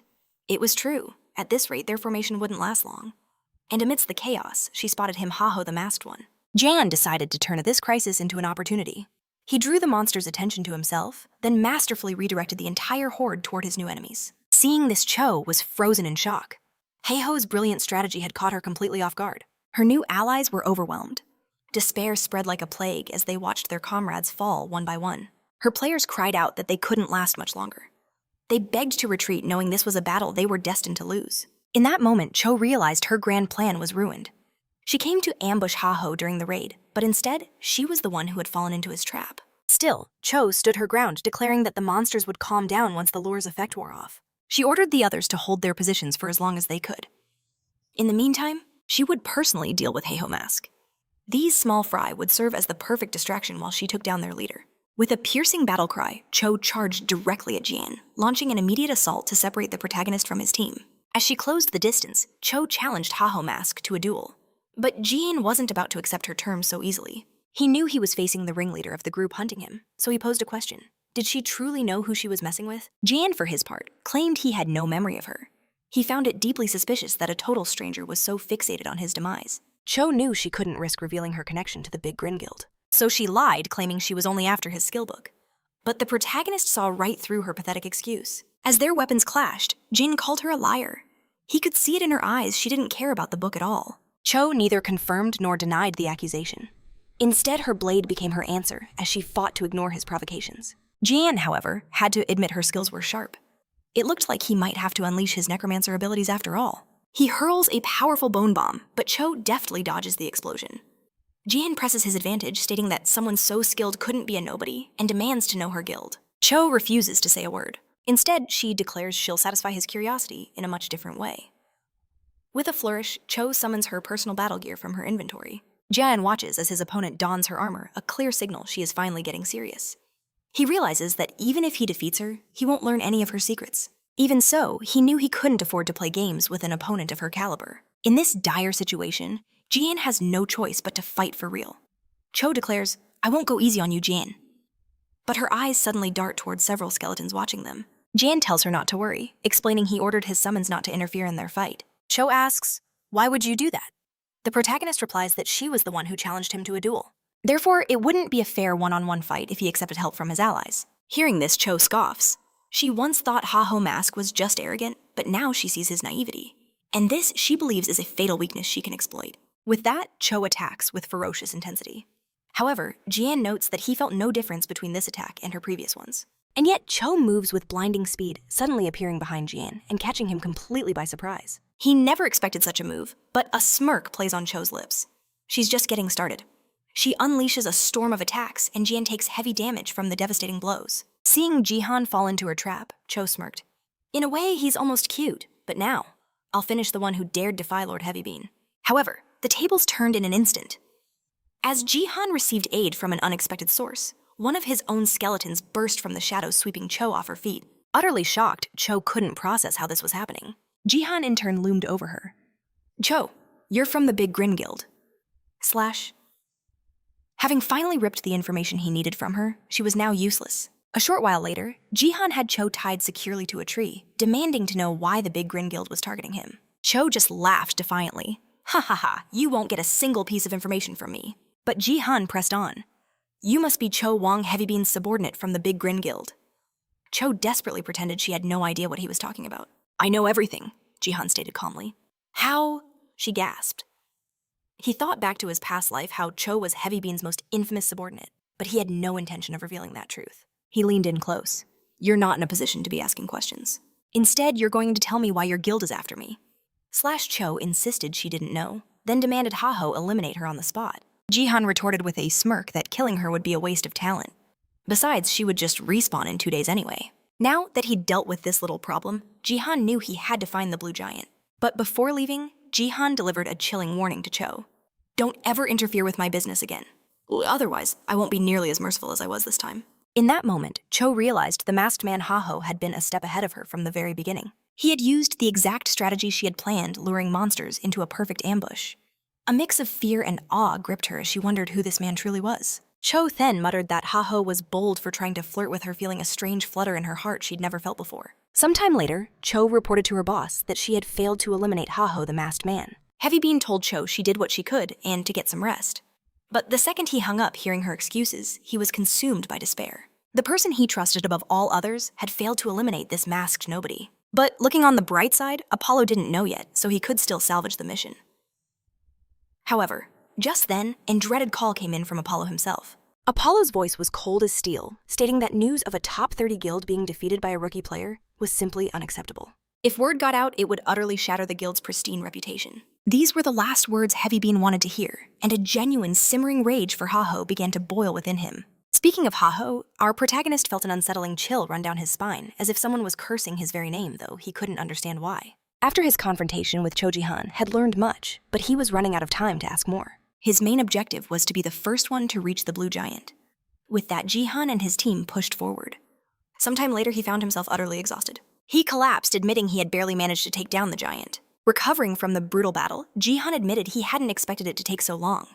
The enemy had been far stronger than he anticipated. Regardless, he had to thank the other players for bickering amongst themselves and leaving the monster all to him. But Jihan was still irritated that Cho had tried to scheme against him.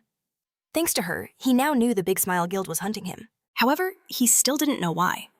In his past life, when his own guild rose from nothing, the top 30 guilds felt threatened and joined forces to crush him. Leading that charge was none other than Chai Salon, alongside the infamous Thunder Hunters Guild. Because of this, Jihan wondered if Seolon was pulling the same strings once again. Jihan knew something was deeply wrong, and he was furious that he still lacked the critical details. Regardless, he believed the only path forward was to eliminate anyone who stood in his way. He noted there were still 138 hours left in the raid, so Jihan was eager to go make some serious money. Once the raid period finally ended, the massive gates swung open. Players returned to the starting point, the air thick with the frustration of their poor results. To make matters worse, those who had faced Jihan were drowning in regret forever crossing paths with Haho the masked man. Some cursed themselves for listening to that girl from before. Into the chaos, Jihan's voice cut through. You don't need to play around anymore. After all, he said with a grin, the day is too good to be ruined by pointless fighting. Of course, Jihan was the only one truly happy after this raid. To further provoke the losers, Jihan asked if they truly returned without a single coin in their pockets. Naturally, the other players were furious, but Jihan couldn't care less. That's what you call karma. From afar, Cho watched him, a fire in her eyes. She swore their next encounter would not be the same. Cho's killing intent had vanished, replaced by an emotion she couldn't comprehend. Moments later, Bagel announces he's naming the mission's MVP.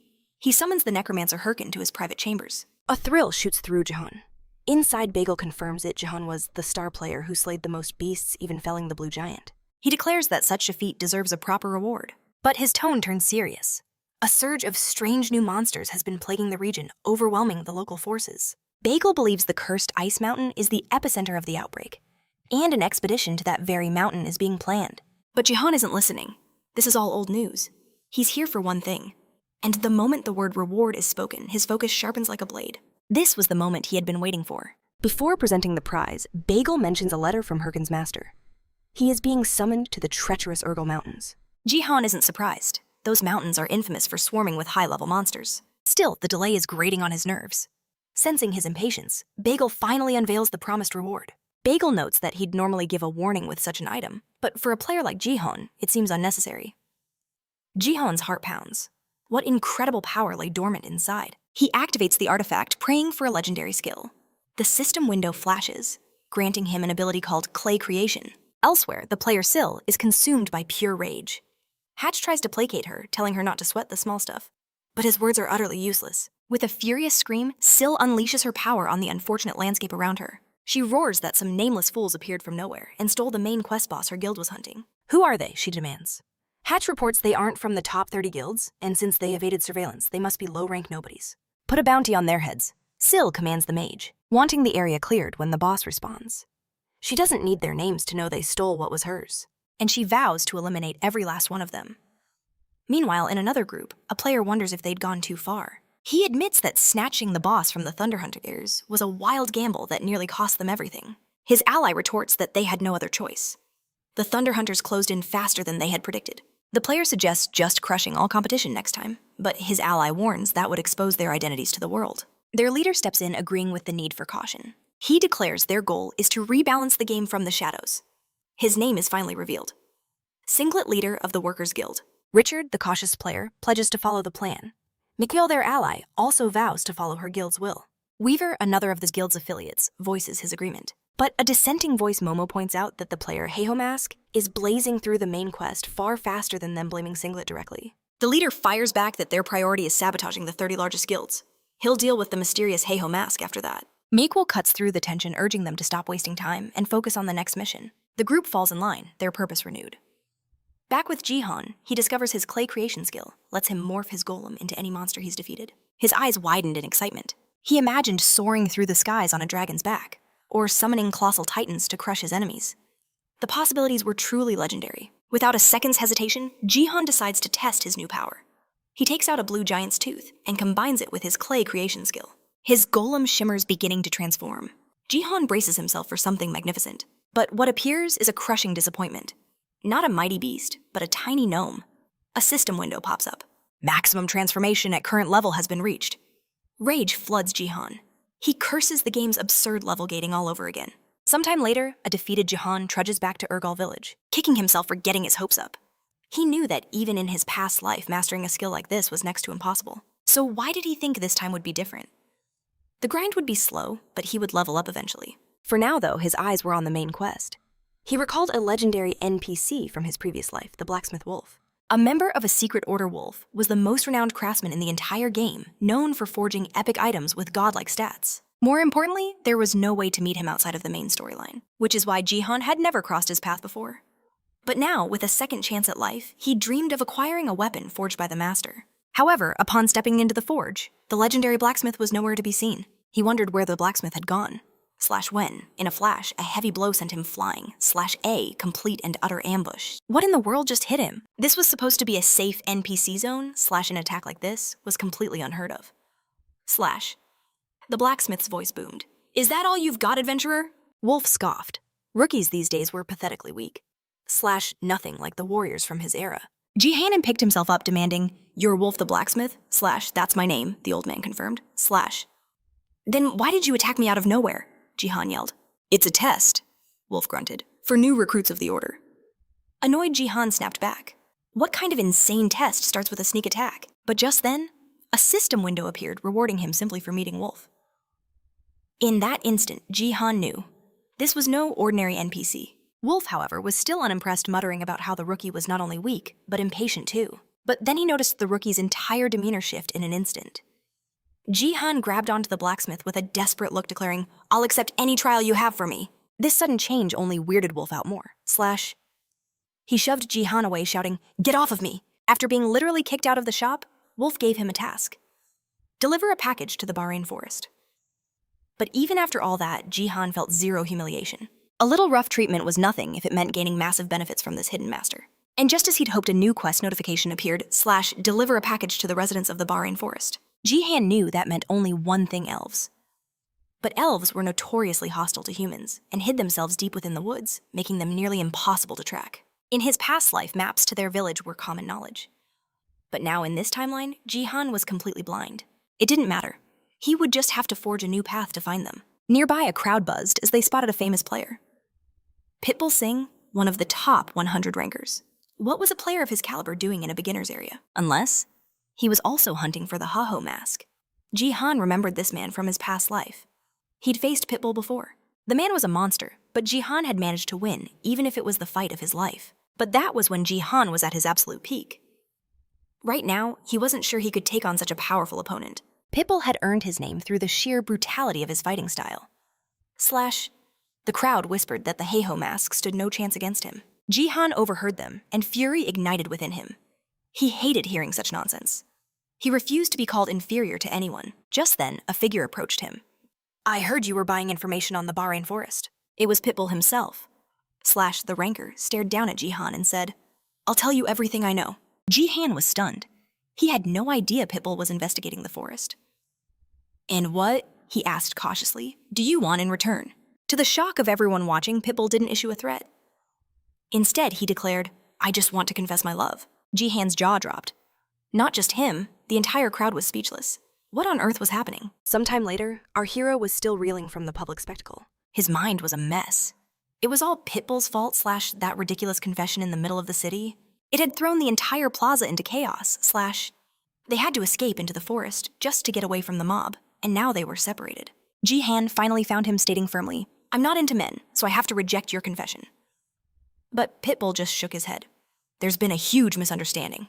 I wasn't confessing to you," he explained. His story began a few months ago while he was hunting near the forest and saw a strange-looking rabbit. Moments later, the rabbit's owner appeared calling for her lost pet. And when Pitbull saw her, his world stopped. She was without a doubt the most beautiful woman he had ever seen. But the moment she laid eyes on him, she panicked and fled with her rabbit vanishing into the trees / he never saw her again. Pitbull waited for days, but the mysterious woman never returned. Obsessed, he began interrogating every local NPC, desperately searching for clues about the elves. But every single lead went cold. Just as he was about to give up all hope, he heard a rumor about another player who was also searching for the elves. Seeing their shared goal, Pitbull decided to join forces with the Haho mask. Jihan was speechless. He could have just said that from the start. The sheer exhaustion from that whole ordeal washed over him. Still, this quest was his top priority. And right now, this love-struck fool was his only lead to finding the hidden elves. With a deep sigh, Jihan told Pitbull to take him to the spot where he first saw this mystery woman. Their path led them to a breathtakingly majestic waterfall.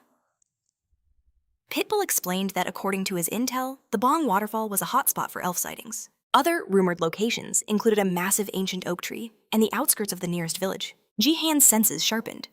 "Are there monsters here?" he asked. Pitbull's expression turned grim. "Yes, and they're enormous. You'll have to be on your guard," he warned. Jihan just cracked his knuckles. "Then let's hunt some monsters and see what information they drop." And just like that, a colossal serpent erupted from the earth. Pitbull immediately moved to engage, but John blocked his path. "Stay back," John commanded.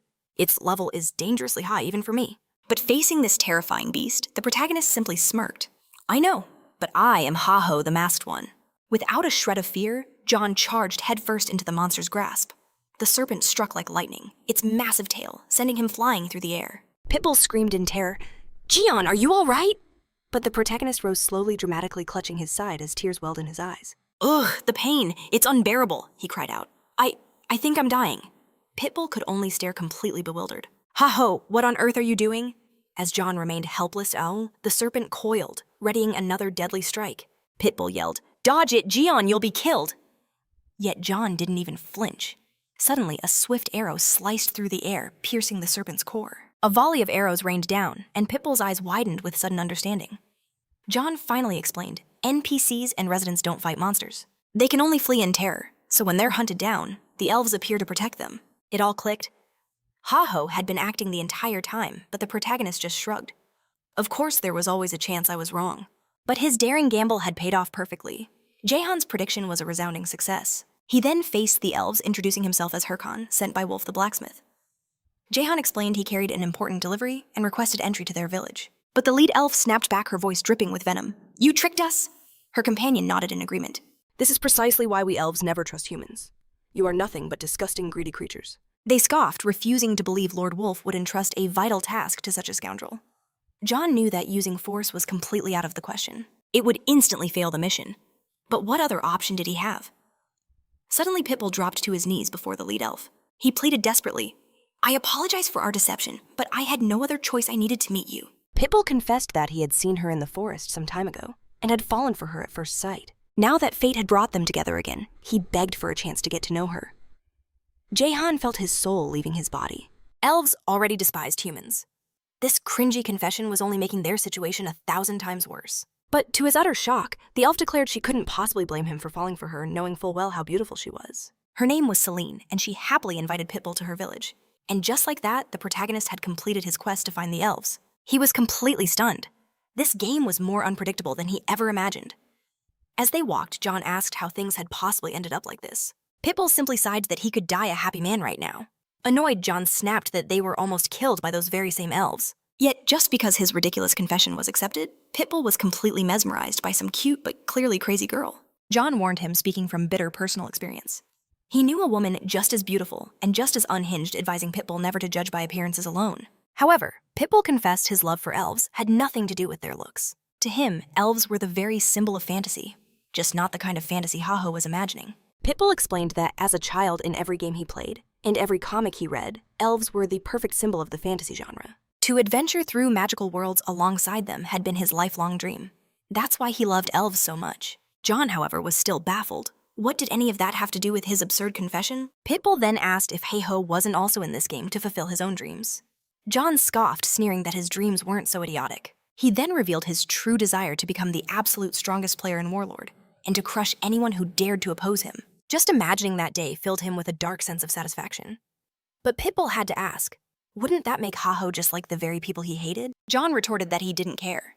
In this world, the strong devoured the weak. It was that simple. He refused to be the prey. He would become the hunter. Pitbull pointed out that by that logic, if someone stronger did the same to Ha-Ho, it would just be the natural order of things. Regardless, Pitbull couldn't comprehend how anyone could find joy in trampling over others. Enraged, John swung at Pitbull, his voice a low growl. You know nothing about my life. Dreams are happiness. Luxuries that only those who already have something can afford. Unlike those people, John was someone who had to fight tooth and nail every day just to survive. He knew all too well what it was like to lose the little you had in an instant. John stated that he understood what Pitbull was saying, but he didn't need a lecture from anyone. Amidst the rising tension, one of the elves stepped between them to break up the fight. We have arrived, she announced. The elf then presented her home, the village of Baheim. Celine mentioned the elder was in the largest tree, and without wasting a second, John stormed towards it. With him gone, Celine turned to Pitbull, asking why he and his friend had been fighting. Pitbull remained silent as John was brought before the great elven elder. Celine explained his presence, stating John arrived under the direct command of Lord Wolf. John reined in his fiery temper. He'd nearly wrecked the entire mission. Now he had to focus. Just then, the elven elder appeared. His name was Draw, and his sharp eyes immediately sized up John, sensing his connection to the secret order. Jae-Hyan confirmed his suspicions, presenting the blacksmith's package to the elder. As Draw unsealed the package, Jae-Hyan's own eyes widened in recognition. It was an epic item that could nullify all curses and status effects. The legendary bracelet of purification. It all clicked. This was why Wolf had kept the contents a secret. But as the pieces fell into place, a crucial realization struck Jihan. He knew his mission: purify the corrupted elf and expose the mastermind behind this grand quest. He assumed the artifact was his reward, but instead, Draw simply told him he could leave. Jihan's voice was tight with disbelief. Is that all you have to say? Draw confirmed it. There is nothing more for you here. To twist the knife, the elder called him weak. In that stinging moment, Jihan understood. His level was too low to continue. With renewed determination, he declared, I will return when I am stronger. Far from the elven lands, Jihan unleashed his frustrations on monsters seething that fate was conspiring against him. To make it worse, the Thunder Hunters were leading the main quest.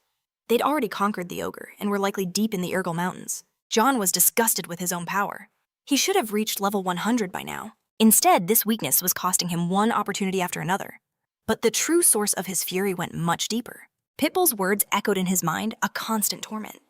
John refused to believe his past life was some simple twist of fate. To vent this inferno of rage, he poured it all into the hunt. Tossing his sword aside, he faced the beasts with nothing but his bare hands. "I'm sick of all this," he roared. "Maybe it's time I ended it myself." Meanwhile, Pitbull recounted the earlier events to Celine, admitting he'd crossed a line meddling in someone else's life. Celine gently prompted him, "Why not apologize to him? It might be hard, but you should try. After all, friends are supposed to be honest with each other." At that very moment, as an enemy lunged for Jihan, a figure crashed in to intercept the blow. It was Pitbull. "I'm here to apologize," Pitbull said, having arrived in the absolute nick of time. After they dispatched the monster, Pitbull admitted something was weighing on his conscience. "If you're looking for a fight, let's get it over with," Jihan retorted, "because I am not in the mood." But Pitbull looked him dead in the eyes and sincerely apologized for his earlier words. With that simple act, all of Jihan's anger just vanished. Pitbull insisted he was only worried that he never meant to lecture him.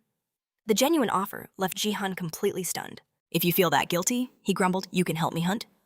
Taking his chance, Pitbull asked if his apology was truly accepted. "We hunt until we collapse," Jihan declared. "Don't you dare back out." Confused, Pitbull shot back. "So apologies come with a price now." Jihan clarified that wasn't it at all. This was just his way of saying yes. But their banter was cut short by another monster's attack. This time they moved as one, striking together, and felling the beast in a single swift assault. They became a whirlwind of destruction, clearing the entire field of lesser monsters. A flood of experience points washed over them with every kill, leveling them up again and again. After the relentless grind, Jihan finally broke through to level 100. "I haven't slept for 3 days to reach this," he confessed, the exhaustion finally crashing down on him. Pitbull, looking just as drained, agreed it was time to log out for a while. But Jae-hyun knew that with his current level, the main quest was finally within his grasp. He had to admit it would have taken him ages to get this far without Pitbull's help. Before he could log off, Jihan shyly thanked him for the assistance. Pitbull just laughed. "Don't be so shy, man. We're both guys. Seeing you so flustered is just embarrassing." And with that, Pitbull logged out, leaving Jae-hyun standing there. Jae-hyun wasn't happy with that parting shot, but there was nothing to be done. Instead of resting, he turned right around and headed back to the elf's village. Draw immediately recognized his newfound strength. He declared Jihan was now worthy and entrusted him with the bracelet. But Jae-hyun barely heard the words. His eyes were completely fixed on the reward. He finally received the elf's bracelet. Savoring his hard-earned prize, Jihan told the elf to trust him with the mission, all the while thinking he would keep this item for himself when it was all over. But to his utter shock, the elf confessed he didn't even know where to begin the search. "If I knew the location," Draw explained, "I would have gone myself." Jihan's first task wasn't to complete the quest, it was to find it. Jae-hyun pleaded for even a single hint before he left, but it was no use. The elder had nothing more to give. After leaving the forest, a wave of despair washed over Jae-hyun. How could he possibly find one corrupted elf on such a massive map? He thought reaching a higher level would solve everything, but fate just kept throwing new obstacles in his path. It seemed he had no choice but to trade for information again. But this time, he had to be much, much smarter about it. If the truth he held were to leak, it would spark a chaotic hunt with him as the ultimate prize. But they were all missing one critical piece of the puzzle. Though only a theory, Jae-hyun was convinced the corrupt elf's true goal was to raise an apocalyptic army of monsters. This meant monster spawn rates would explode near the elf's location, creating the perfect cover for John to buy intel on new sightings. Other players would gladly provide the data, completely unaware of the larger game being played. Once he collected all the scattered clues, Jae-hyun knew pinpointing the corrupted elf's location would be simple. He smirked, finally having a real starting point. Just then, a voice appeared from the shadows asking if he was seeking monster information. Jae-hyun's excitement vanished instantly. This was bad. He'd just run into Shev the Slayer. He recalled a recent conversation at the Red Buffalo's base. Yell had mentioned an anonymous tip about the corrupted elf's whereabouts, and that same source had just sent another message. Yell couldn't understand why the source was paying top dollar for information on newly spawned monsters. The motive was a mystery, but Shev saw through the ruse. It was a classic smokescreen, a tactic where the one with vital information intentionally floods you with useless data. The reason was simple: monsters were never the real target. Their true objective was something else entirely. Yell immediately understood the logic. They agreed to keep this discovery a secret, and Shev gave a silent nod. He vowed to hunt down this informant and capture the goose that lays the golden eggs. John stood frozen, completely stunned by this revelation. He had cast his line hoping to catch a small guild player, but instead, he'd hooked a legendary beast, Shev the Slayer himself. Scrapping the plan, John prepared for a swift escape, but Shev snarled, Don't even dream of running from me. Jae-han's mind raced. He had to act and act fast. He commanded his skeletons to form a ring around Shev. The Slayer remarked, "A smart move, a show of force, not a direct attack." John knew he was right. He couldn't win this fight, not even in his wildest dreams. Shev then added, "Ha-ho, your skills are far beyond any rookie I've ever encountered. Plus, I can sense you're sitting on some world-changing information." Shev's voice hardened. "So tell me, Ha-ho, who are you really?" John's silence only deepened Shev's suspicion. Then, in a flash, John's entire demeanor shifted as he cried out, pretending to be a helpless beginner. "And now, some crazed member of the Red Buffaloes is trying to kill me." He whined that he only wanted monster data for his videos and had no desire to clash with powerful players. Shev stared at him, completely unconvinced by the pathetic act. John pleaded for his life, begging Shev to leave him be. The Slayer finally spoke. "It seems there has been a misunderstanding. After all, Ha-ho, you don't quite fit the profile of the mastermind who's been feeding my guild information." It worked. John inwardly cheered, thinking his bluff had succeeded. But Shev continued, "The person we're searching for is about to receive a 5 billion won bonus. On top of that, the guild is offering a full-time contract with a massive salary and incredible benefits. But since that isn't you, I guess our search must go on." At those words, Jae-han changed his tune. "It has always been my greatest dream to join the Red Buffaloes." "But 5 billion. That's a staggering sum even for a guild like yours." He declared that Shev's actions didn't align with his words and that he couldn't just buy every player he met. But inside, Jae-han was salivating. "With that kind of money, I could live like a king." Shev cut straight to the chase. "So, Ha-ho, what do you say about joining my guild?" He clarified that if Heiho was the one, that very same contract could be his. Jae-han played dumb. "This offer is so sudden, I don't understand why." Shev's eyes narrowed. "I suggest you think very carefully before you give me an answer. Because if you are not my ally, Ha-ho, I will consider you an enemy, and I will eliminate you on this very spot." But John boldly declared it wasn't time to accept. "I have no desire to grow powerful by borrowing someone else's strength. My ambition is to reach my goals with my own 2 hands, even if I have to walk the path of death to do it." Then John's eyes blazed. "But when I am strong enough, the Red Buffaloes will be the first guild to crumble before my power." Shev simply took a step back, remarking, "The view from this peak is truly breathtaking." He pointed toward this distant red lake. "My guild has confirmed an exponential surge of monsters near that lake." Jae-hyun questioned why Shev would reveal such intel to a rival. The Slayer scoffed. "I don't recognize a mere brat like you as my rival. Besides, my guild is strong enough that we don't bow to anyone, least of all some arrogant nobody." Shev claimed he was only sharing the info because he found Ha-ho's style amusing, but warned him not to get any funny ideas. With his piece said, Shev turned to depart. But before he could leave, John's voice stopped him. "You should pay close attention to Salt Mountain." Jae-han laid out his flawless deduction. "If you're avoiding Elven lands, it means the Red Buffaloes are taking the dwarf path for the main scenario quest. Therefore, your next logical destination can only be Salt Mountain." Jae-han then smirked. "But don't get too worked up about it." As Shev left, John thought to himself with burning resolve. "He dares to call me a brat.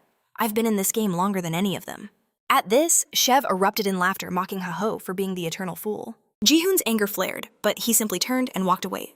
Wajvi, as Shev announced the failed recruitment. It seemed his target would rather face death than accept a spot in his guild. Shev was tempted to force the offer, but a flicker of curiosity stopped him. How far could Heiho truly go alone? For Shev, this was a strategic retreat, for a far greater advance later. Yell, on the other hand, had no such patience. The moment he returned to base, Shev was met with a thunderous roar of outrage. John was certain he was the smartest man in any room, if only his skeletal minions possessed a fraction of his intellect. With a burst of irritation, John ordered the skeletons to stop fooling around.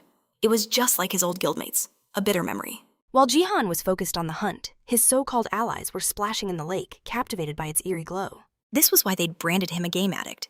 This whole infuriating scene felt hauntingly familiar. Shaking off the memory, Jae-hun commanded his skeletons into battle formation. His senses were screaming. They were no longer alone. Jae-hun's eyes narrowed. A warrior, 2 mages, and a priest were closing in.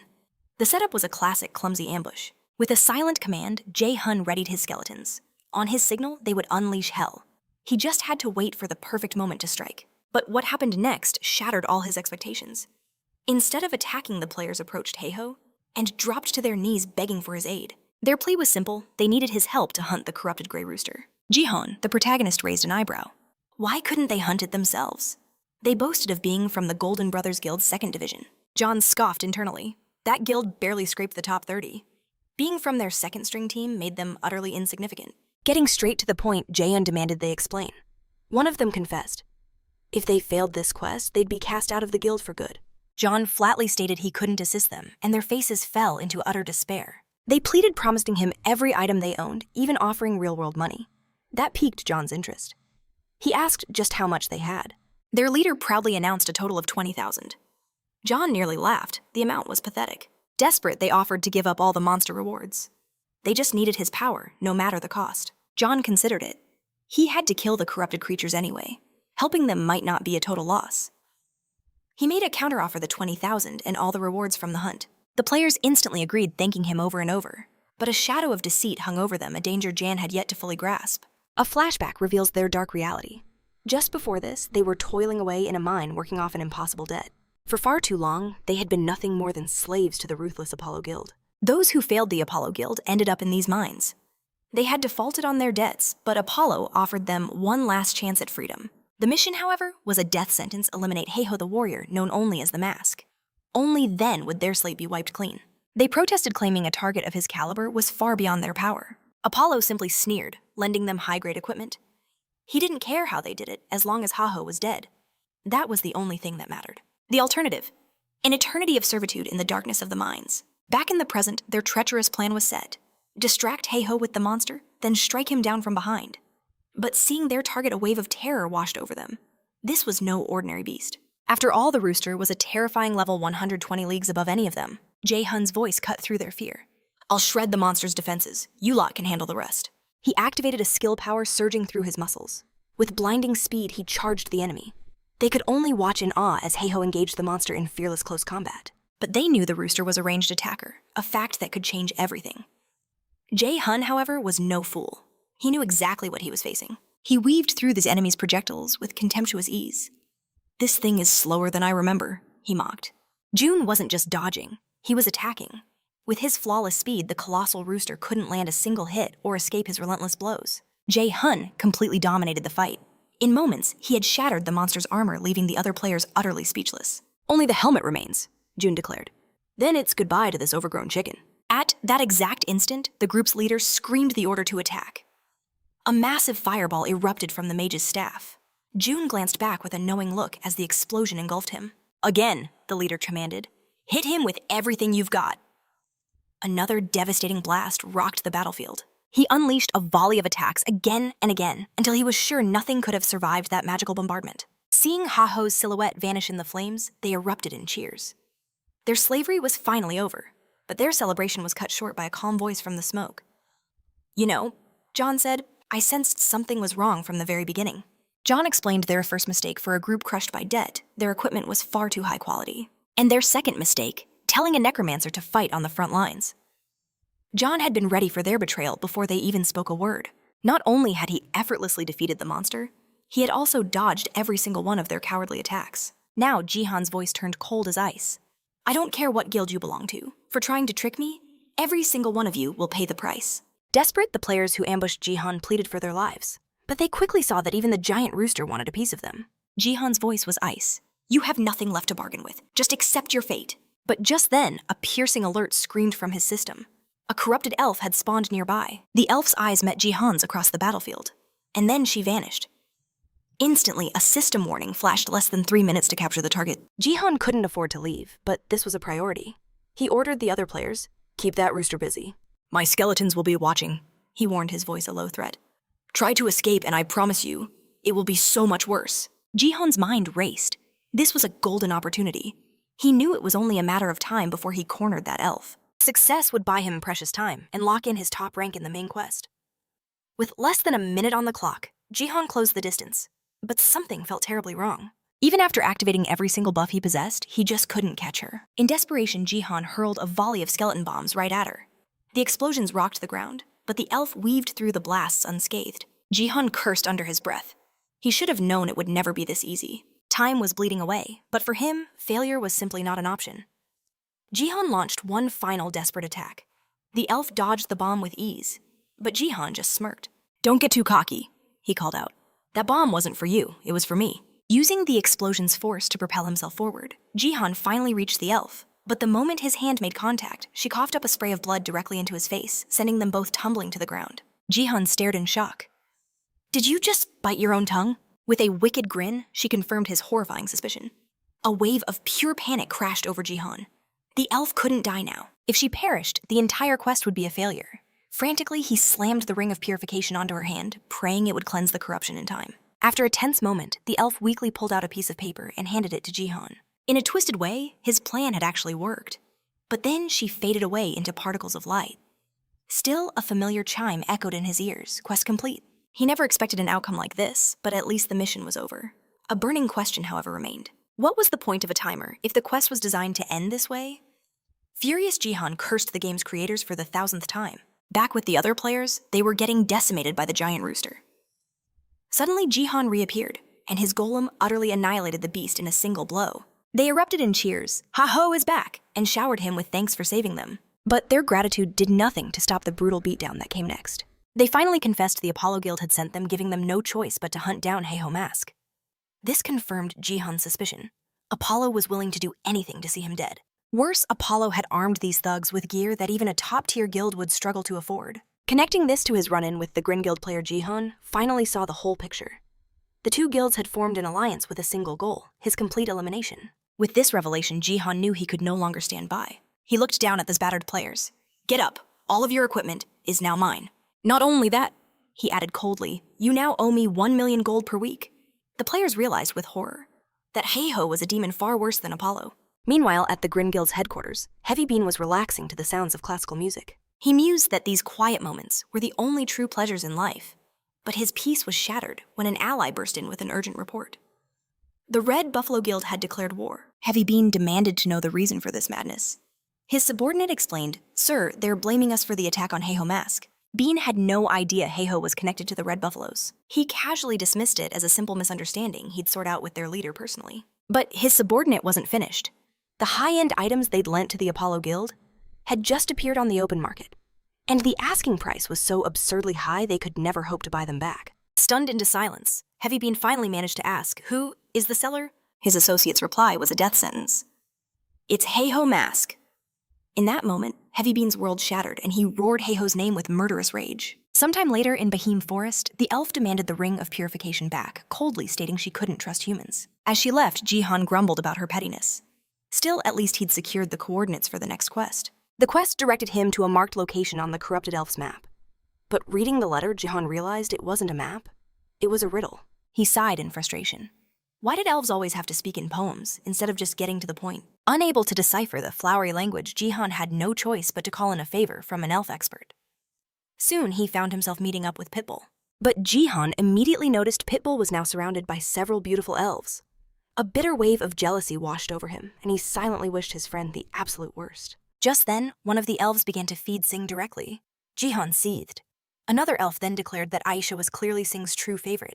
But Sing just laughed it off, insisting he held no favorites among the elves. Fuming, Jae-hun demanded to know what Pitbull was scheming surrounded by all those elves. Pitbull calmly defended himself, claiming it was all a natural turn of events. He explained his strategy to remain in the village as long as possible he needed to win the elves' affection. In short, Pitbull was working his charm on everyone. That's when it hit John. This could only be a mission assigned to him. But as John confronted Sing, the elves moved to push him away. Sing simply raised a hand, calming them down, saying violence was unnecessary.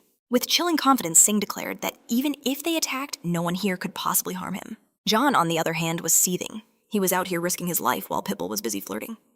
Cutting through the tension, Sing said it had been a while and asked what Jae-hun wanted. June handed over the ancient document requesting that he translate it. Sing revealed the poem spoke of the blue mist forest. Jae-hun was shocked. How had Pitbull deciphered it so quickly? Sing explained the riddle was obvious, a place guarded by eagles where blue clouds blanket the sky. There was only one location that matched that description. With that, Sing told Jae-yoon to stop playing games and start reading a few books. After securing the information he needed, Jae-hun unleashed all his pent-up fury on an unsuspecting tree far from the elven forest. He seethed. Weren't elves supposed to hate humans, not go on dates with them? His skeletons tried to comfort their master, claiming it was perfectly fine to be single. June shot back that he wasn't jealous, boasting that if he truly wanted, he could build a harem of beautiful women. In the midst of his rant, a new threat emerged from the shadows. A level 110 Smogrian. Instantly, the beast lunged at John. However, John was far too nimble to be caught so easily, but he couldn't help but wonder why everyone always seemed to underestimate him. After that encounter, John questioned if he was in the right place since he'd only run into Smogrians so far. Then he remembered Pitbull's warning. The Sweepers Guild, one of the top 30, patrolled this area. But Jae-hun wasn't worried. He had come well prepared. Still, he found it odd he hadn't encountered any people yet. Suddenly, a man appeared from thin air demanding to know who Jae-hun was with. John knew at once. This man had to be from the Sweepers Guild. He replied that he wasn't associated with anyone. At that, his opponent declared John could only be an intruder. In that very moment, John felt the scenery around him warp and change. The enemy's voice was cold as ice. Intruders must be eliminated. His name was Avon, a corrupted companion. John then understood that this wasn't just another player, but a monster tied directly to the main quest. He launched an attack, only to find the enemy radiating a powerful energy. Immediately, Jae-hun's attacks proved completely useless. So John summoned his skeleton knights, but in the blink of an eye, one was struck down. Moments later, the enemy had annihilated the rest of his skeletal army. Enraged by the destruction of his allies, Jae-hun unleashed his speed ability, carving a deep gash into the enemy. Afterwards, John scoffed. This monster wasn't even that strong. However, Jae-hun learned the hard way that his enemy was far from defeated. Not only that, but Avon possessed incredible regeneration abilities.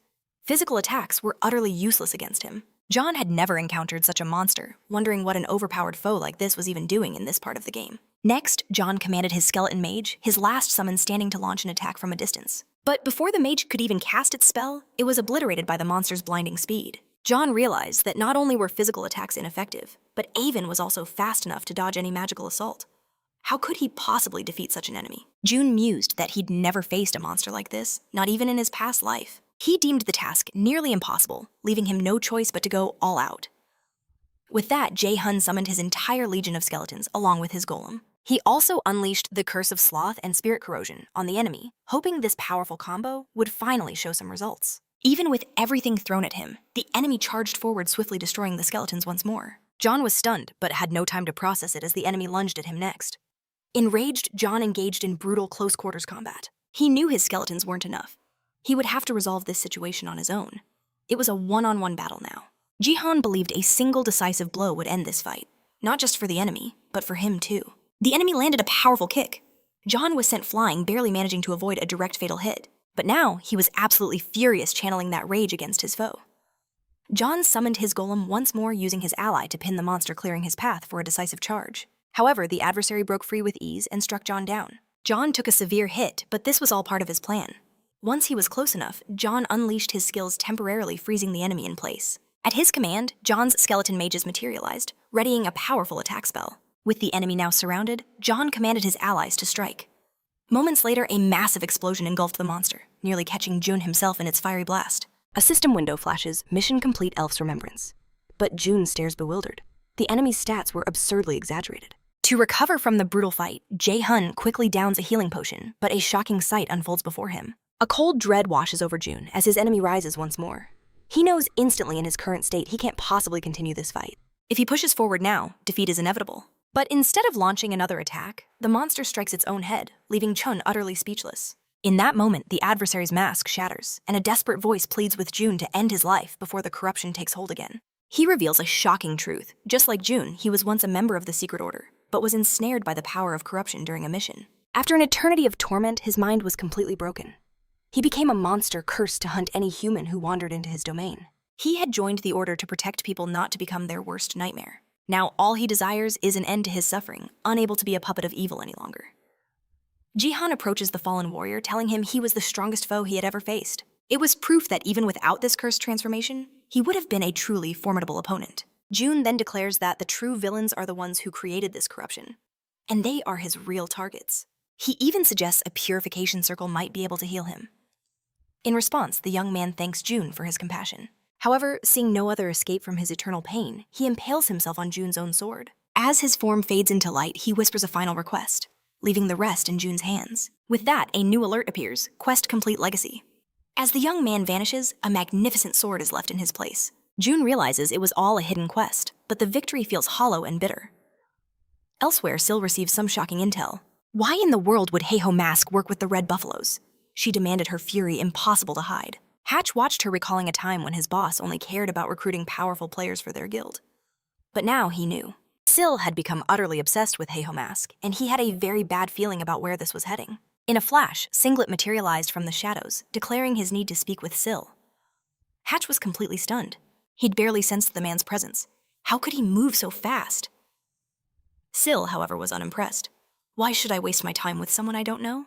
Singlet slowly stepped closer, his voice low. Do you want me to get rid of Heiho Mask for you? Sil's only reply was a chilling, terrifying smile. After his tragic end, the former Order member left behind a powerful sword. Our protagonist brings the blade to Mayong, who is deeply shaken to learn of his old friend's terrible fate. Mayong grieved that he couldn't save Aben, but he thanked our hero for finally bringing his friend's long nightmare to a close. With a heavy heart, Mang tells Jae-hyun to keep the sword. Jun hesitates, feeling the immense weight of wielding a weapon with such a tragic story. However, the moment he checks the weapon's information, his eyes widen in disbelief. It possessed absolutely unbelievable attributes. His opinion flipped in an instant. Jun profusely thanked Mang for entrusting him with such a legendary item, realizing he'd struck gold with this quest. Stepping outside, Jun silently thanked Aben for the incredible parting gift. Thanks to this sword, he wouldn't need to hunt for a new weapon for a very long time. Better yet, the gold he'd saved for new gear was now free for other upgrades. But his celebration was cut tragically short. The instant he stepped out of the NPC's hut, he was completely surrounded. A horde of players ambushed him without any warning, leaving him totally bewildered. I'm not even wearing my mask, John shouted. How do you even know I'm Heiho? Amidst the chaotic assault, a voice whispered in his ear. It was Romani, and her tone was grim. A bounty of 100 million gold has been placed on your head, Jun. The protagonist froze his mind, reeling from the shock with absolutely no idea what to do. Later, Sil pressed Singlet for answers. Why do you want to eliminate Heiho? Singlet's response was cold and precise. Heiho is a variable. He compared the world to a game of chess, explaining that despite Heiho being just a pawn, he moved with the power of a queen, doing exactly as he pleased. In other words, Heiho was a bug that was breaking the game by ignoring all the rules. Therefore, the only logical solution was to eliminate him. Singlet revealed that countless guilds had already joined the cause, and with the Thunder Hunter Guild's support, their victory was all but certain. All Singlet needed was Sil's final word to begin the hunt. But Sil, rather than agreeing, slammed Singlet into the ground as if he were nothing, pinning him beneath her foot. Sil declared that she knew he was working with the very same scoundrels who had stolen a boss monster from her guild, and Sil would never cooperate with opportunistic thieves like him. Realizing his negotiation had failed spectacularly, Singlet switched to a more direct approach. With a sudden burst of immense strength, he threw Sil off him. Model. Released from Sil's grasp, Singlet saw his chance to make a break for it. Hui watched him, vowing he wouldn't escape so easily, but Sil's voice cut through the air, ordering everyone to stand down. Instead, she gave a new command contact to the other guilds. Sil realized more vultures were circling Haho, but she made a chilling declaration. Haho was hers, and anyone who dared to touch him would be utterly annihilated. She sent her subordinate to spread the word, while Singlet reported his failure, ready to face any punishment. But his mission wasn't over yet. He requested permission to proceed with Heiho's elimination. His master refused, stating Singlet's cover was blown, but yet other deadlier traps were already set. All he had to do now was wait. After all, time was his greatest ally, and he couldn't wait to see how Haho would squirm his way out of this one. Back with our protagonist, Ji-hoon knew that even if he slaughtered every hunter who came for him, an endless wave would just take their place. Rini agreed, calling him a walking jackpot, demanding to know what he'd done to cause this madness. Ji-hoon himself wasn't sure, having crossed too many powerful figures, but he suspected Chi Yolan was pulling the strings. Yet he knew her style. That woman would have come for his head personally, not sent these pathetic assassins. With no clear culprit, Romani asked for his next move. She had deadlines to meet and insisted he couldn't just stop playing now. But Ji-hoon would rather die 1,000 deaths than quit. He opened the system window, purchasing an item that might be his only way out. Beyond mere survival, he craved the truth. He would hunt down the mastermind behind this scheme no matter the cost. With a roar, Ji-hoon summoned his golem. It crashed into the fray, instantly obliterating several of his pursuers. While some were paralyzed with fear, the veterans scoffed, thinking a slow, lumbering golem was no real threat. What they didn't know was that our protagonist had poured every last stat point into his creation skill, fusing it with a legendary wyvern skull. Through this forbidden combination, Ji-hoon's golem was reborn into a terrifying engine of destruction. Ji-hoon mused that he'd skipped plenty of meals to afford this treasure. Now his enemies would pay the debt with their lives. Ji-hoon dramatically unveiled his new wyvern golem and challenged the crowd.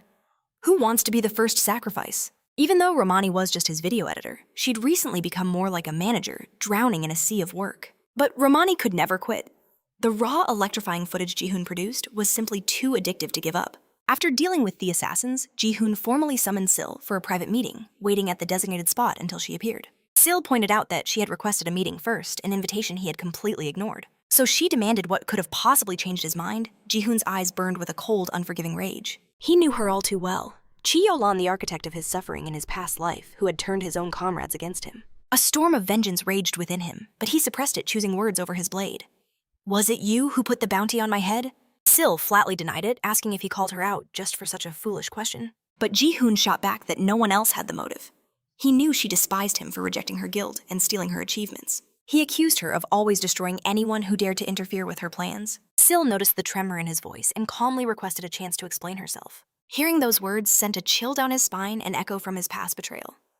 Still, Sil explained that an unknown player had approached her painting Haho as a menace. This player had proposed a grand alliance between the 30 largest guilds for the sole purpose of eliminating him. Ji-hoon's blood ran cold.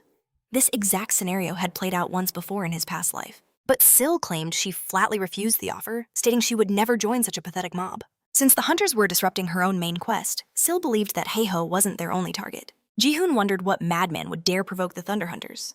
Only one person came to mind. Sil then asked if he believed her. Ji-hoon replied that he only believed half her story.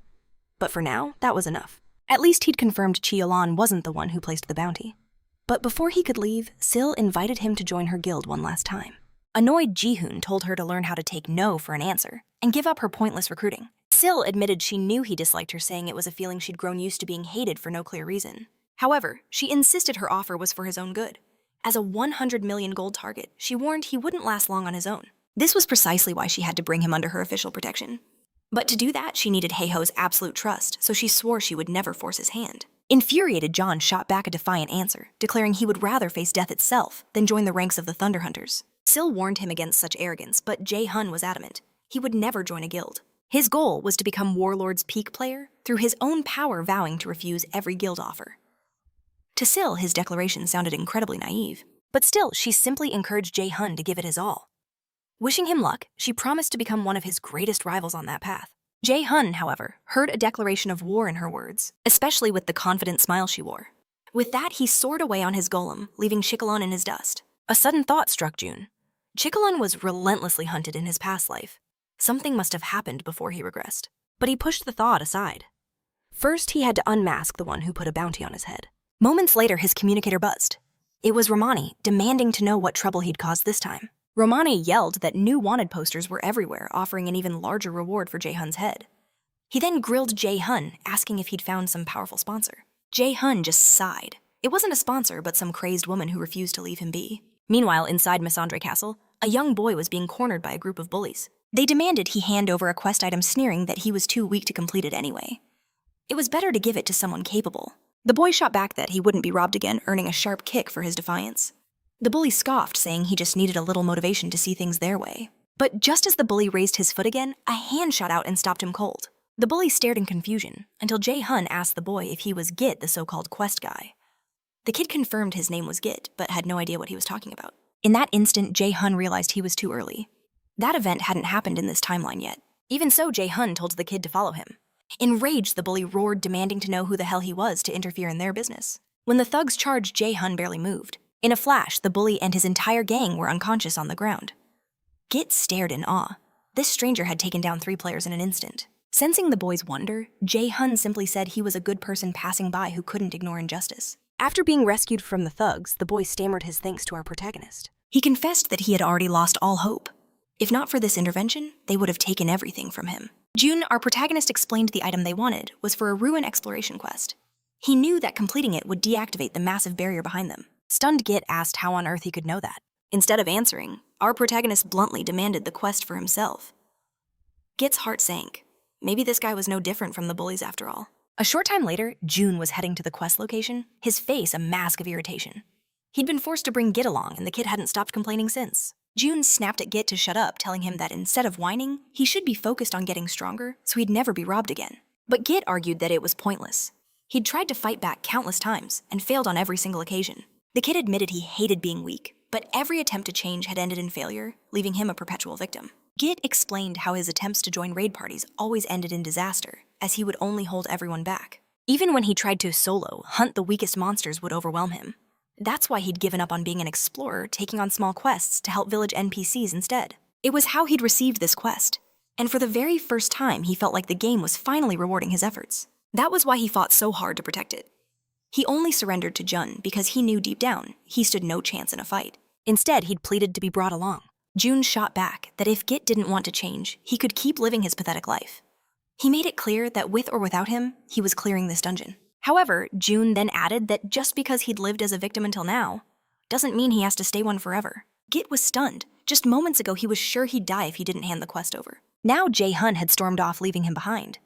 The kid seriously considered just quitting the game and abandoning him completely. But Git knew that if he left, the quest would automatically fail for both of them, and a player like Jae-hun would surely hunt him down for revenge. So his only option was to wait at the dungeon entrance until his terrifying new partner finished the job. But as he waited, a colossal monster emerged from the shadows, and Git's world dissolved into pure terror. From a distance, June heard the piercing scream and wondered what was happening now. The next thing he knew, Git was sprinting towards him, latching on in a desperate, fear-crazed hug. Our protagonist tried to shove the kid away, but realized that would leave him helpless before the beast.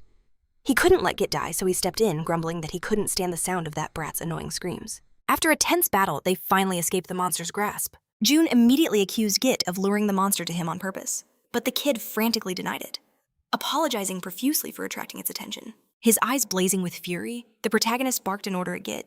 "Stay here and don't move an inch. I'm taking down the boss, and then I'll be back." Trembling in fear, Git stammered, "You're really going to face the dungeon boss alone." He frantically explained that this was the lair of the giant spider, a monster infamous for its insane difficulty. Even worse, the path to the boss was crawling with smaller spiders that exploded on contact and respawned endlessly. To top it all off, the giant spider's carapace was as hard as solid steel, making most physical attacks utterly useless. Hearing the laundry list of dangers, John shot back a sarcastic retort. "If it's so tough, why don't you go help me?" Git could only shrink back, saying he couldn't and weakly wishing him luck. But Jihan was unfazed, stating he just needed to slip past the minions' notice and the boss would fall without a problem. With that, he shot forward like an arrow. Git watched in utter disbelief as the protagonist moved like a phantom, not disturbing a single strand of web. The colossal spider sensed an intruder in its domain, but before the beast could even react, John's attack had already landed.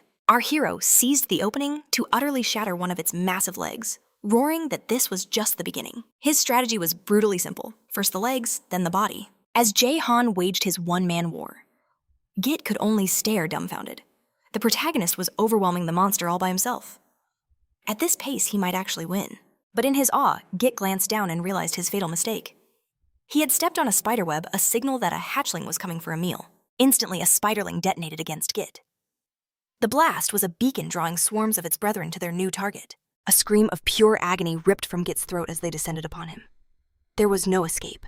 He was completely surrounded by the skittering horde. A massive chain reaction explosion erupted with Git at its epicenter. But in a flash, Jae-hun snatched him from the jaws of death, snarling that he was nothing but dead weight. "Why did you come back for me?" Git gasped. Ji-hoon roared back, "Shut up and run for the dungeon entrance now!" He declared that after all this, he refused to let the mission fail. But if it did, he vowed to hold Git personally responsible. Paralyzed by terror, Git could only watch as the swarm of spiders engulfed John in his place, completely powerless to help. As he fled, a single thought consumed his mind. Why am I so pathetic? He was a curse, always causing trouble for others, and always running away in the end. Then, in the middle of his frantic escape, Git's foot caught on a rock, sending him sprawling to the ground, and making his desperate situation even worse. Overwhelmed by self-loathing, tears of fury streamed down Git's face. He wanted to do something, anything, but knew he was completely and utterly useless. Deep down, Git had accepted it. He was a nobody. Places like this just weren't meant for losers. But amidst his crushing despair, the protagonist's words echoed in his mind. Even though Git had been useless until now, it didn't have to be that way forever. At that moment, something shifted. The boy's tears stopped and his resolve began to harden. Meanwhile, back in the spider's lair, our hero was trapped inside a thick web cocoon. But moments later, John burst free. It had all been a ploy. He had allowed the spiders to capture him to shield them both from the massive, obliterating explosion. Now, Free John prepared to resume the mission, but without his summoned skeletons. He would have to fight alone. Suddenly, Git reappeared. John's eyes narrowed. "What are you doing back here?" Git explained he couldn't just leave him to face the boss alone. He had come back to help. John just scoffed, calling his return a foolish mistake. But this time, Git stood his ground. He was tired of always running from danger. He would finally put an end to it by helping Jae-hun defeat the boss. However, Jae-hun was not impressed. "I've already saved your life multiple times on this mission alone," he said coldly, "and I'm not keen on doing it again." He told Git to save himself while he still had the chance. The last thing John needed was a crybaby messing up his fight against the dungeon boss. Yet the kid pleaded to join the fight, insisting that this time he could truly help. Despite his brave words, fear gripped Git like a vice, making his entire body tremble. And yet, for the first time, he stood his ground. Git realized this was it the first time he wouldn't run from a fight. With his torch held high, he charged into the swarm, setting the smaller spiders ablaze. A while later, the exhausted boy finally stopped to rest. Just then, his system window flashed to life, revealing he had successfully cleared the dungeon. But Git felt a pang of shame receiving the credit. After all, John had done all the heavy lifting. Still, Git knew that he had at least helped a little. But this fleeting moment of joy was about to be shattered. Back with the protagonist, just as Jae-hun delivered the final blow to the boss, the thugs he'd already beaten reappeared.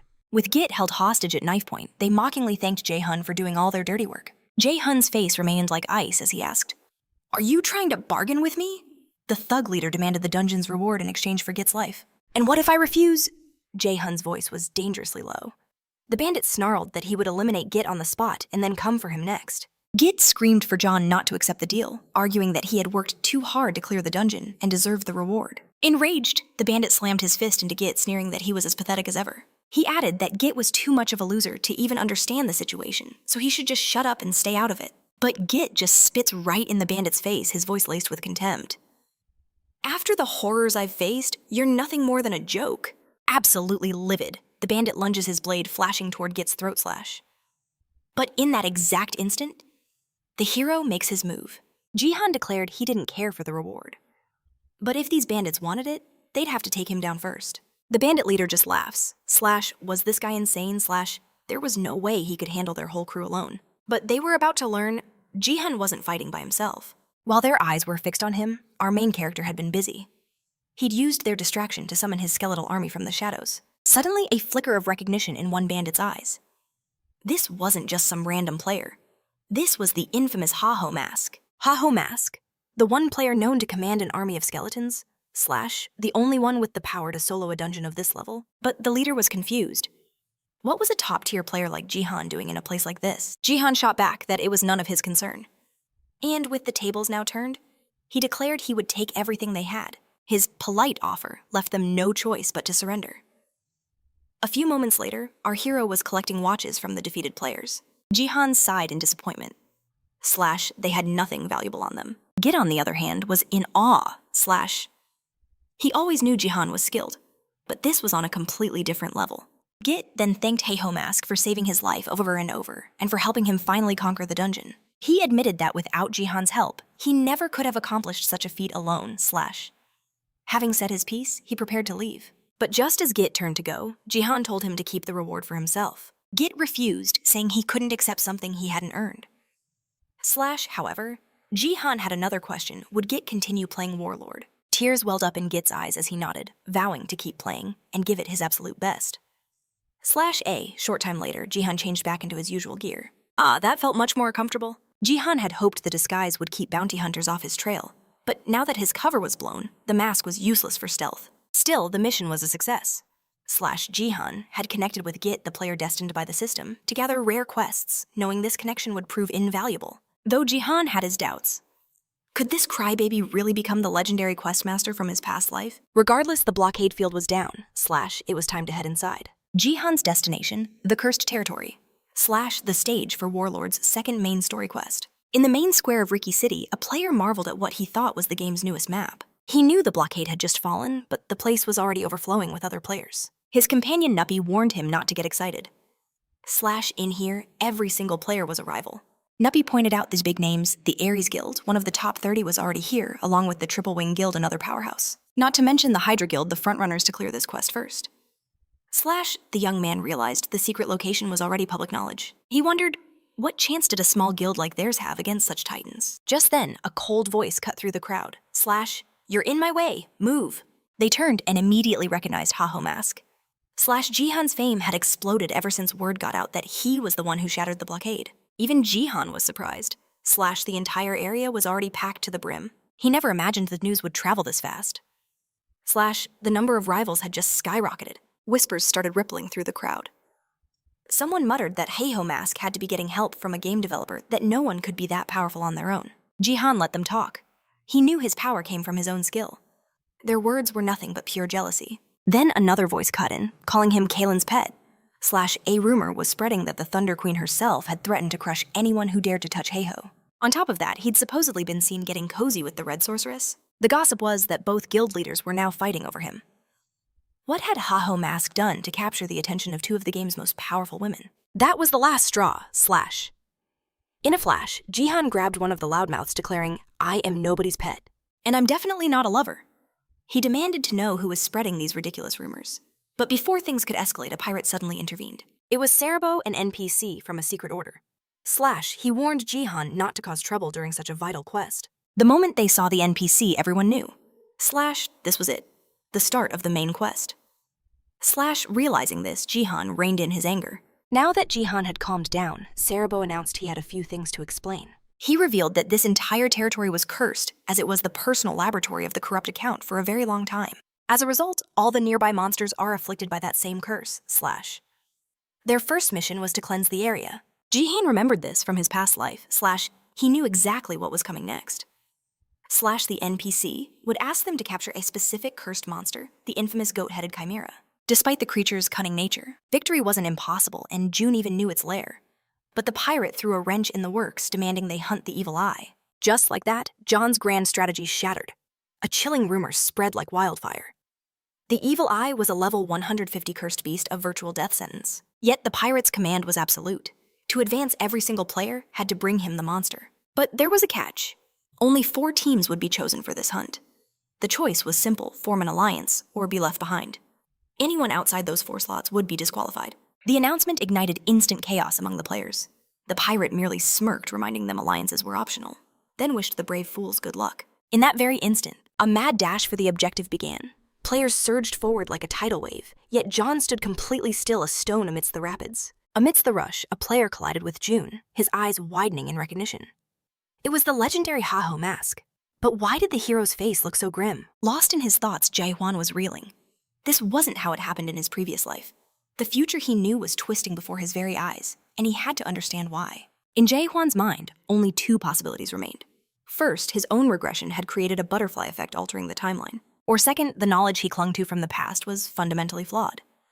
Now, he just had to uncover the terrifying truth. Meanwhile, deep within the cursed territory, a player named Shingled moved with purpose, informing his boss he was starting the main quest immediately. But his true objective was clear. The moment it was over, he would hunt down Haho Mask. Not long after, a horrifying chimera ambushed another party. A player desperately weaved through a flurry of attacks, shouting to see if the magic team was ready to fire. Nuppy yelled back, needing more time to channel the spell. As the seconds ticked by, the beast charged straight for their decoy. Then it was unleashed. A massive fireball erupted, striking the monster and incinerating it in a torrent of flames. The player who acted as bait collapsed in relief as the system declared their victory. Though exhausted, Nuppy ordered them back into formation for the next wave. But his command was met with a desperate plea.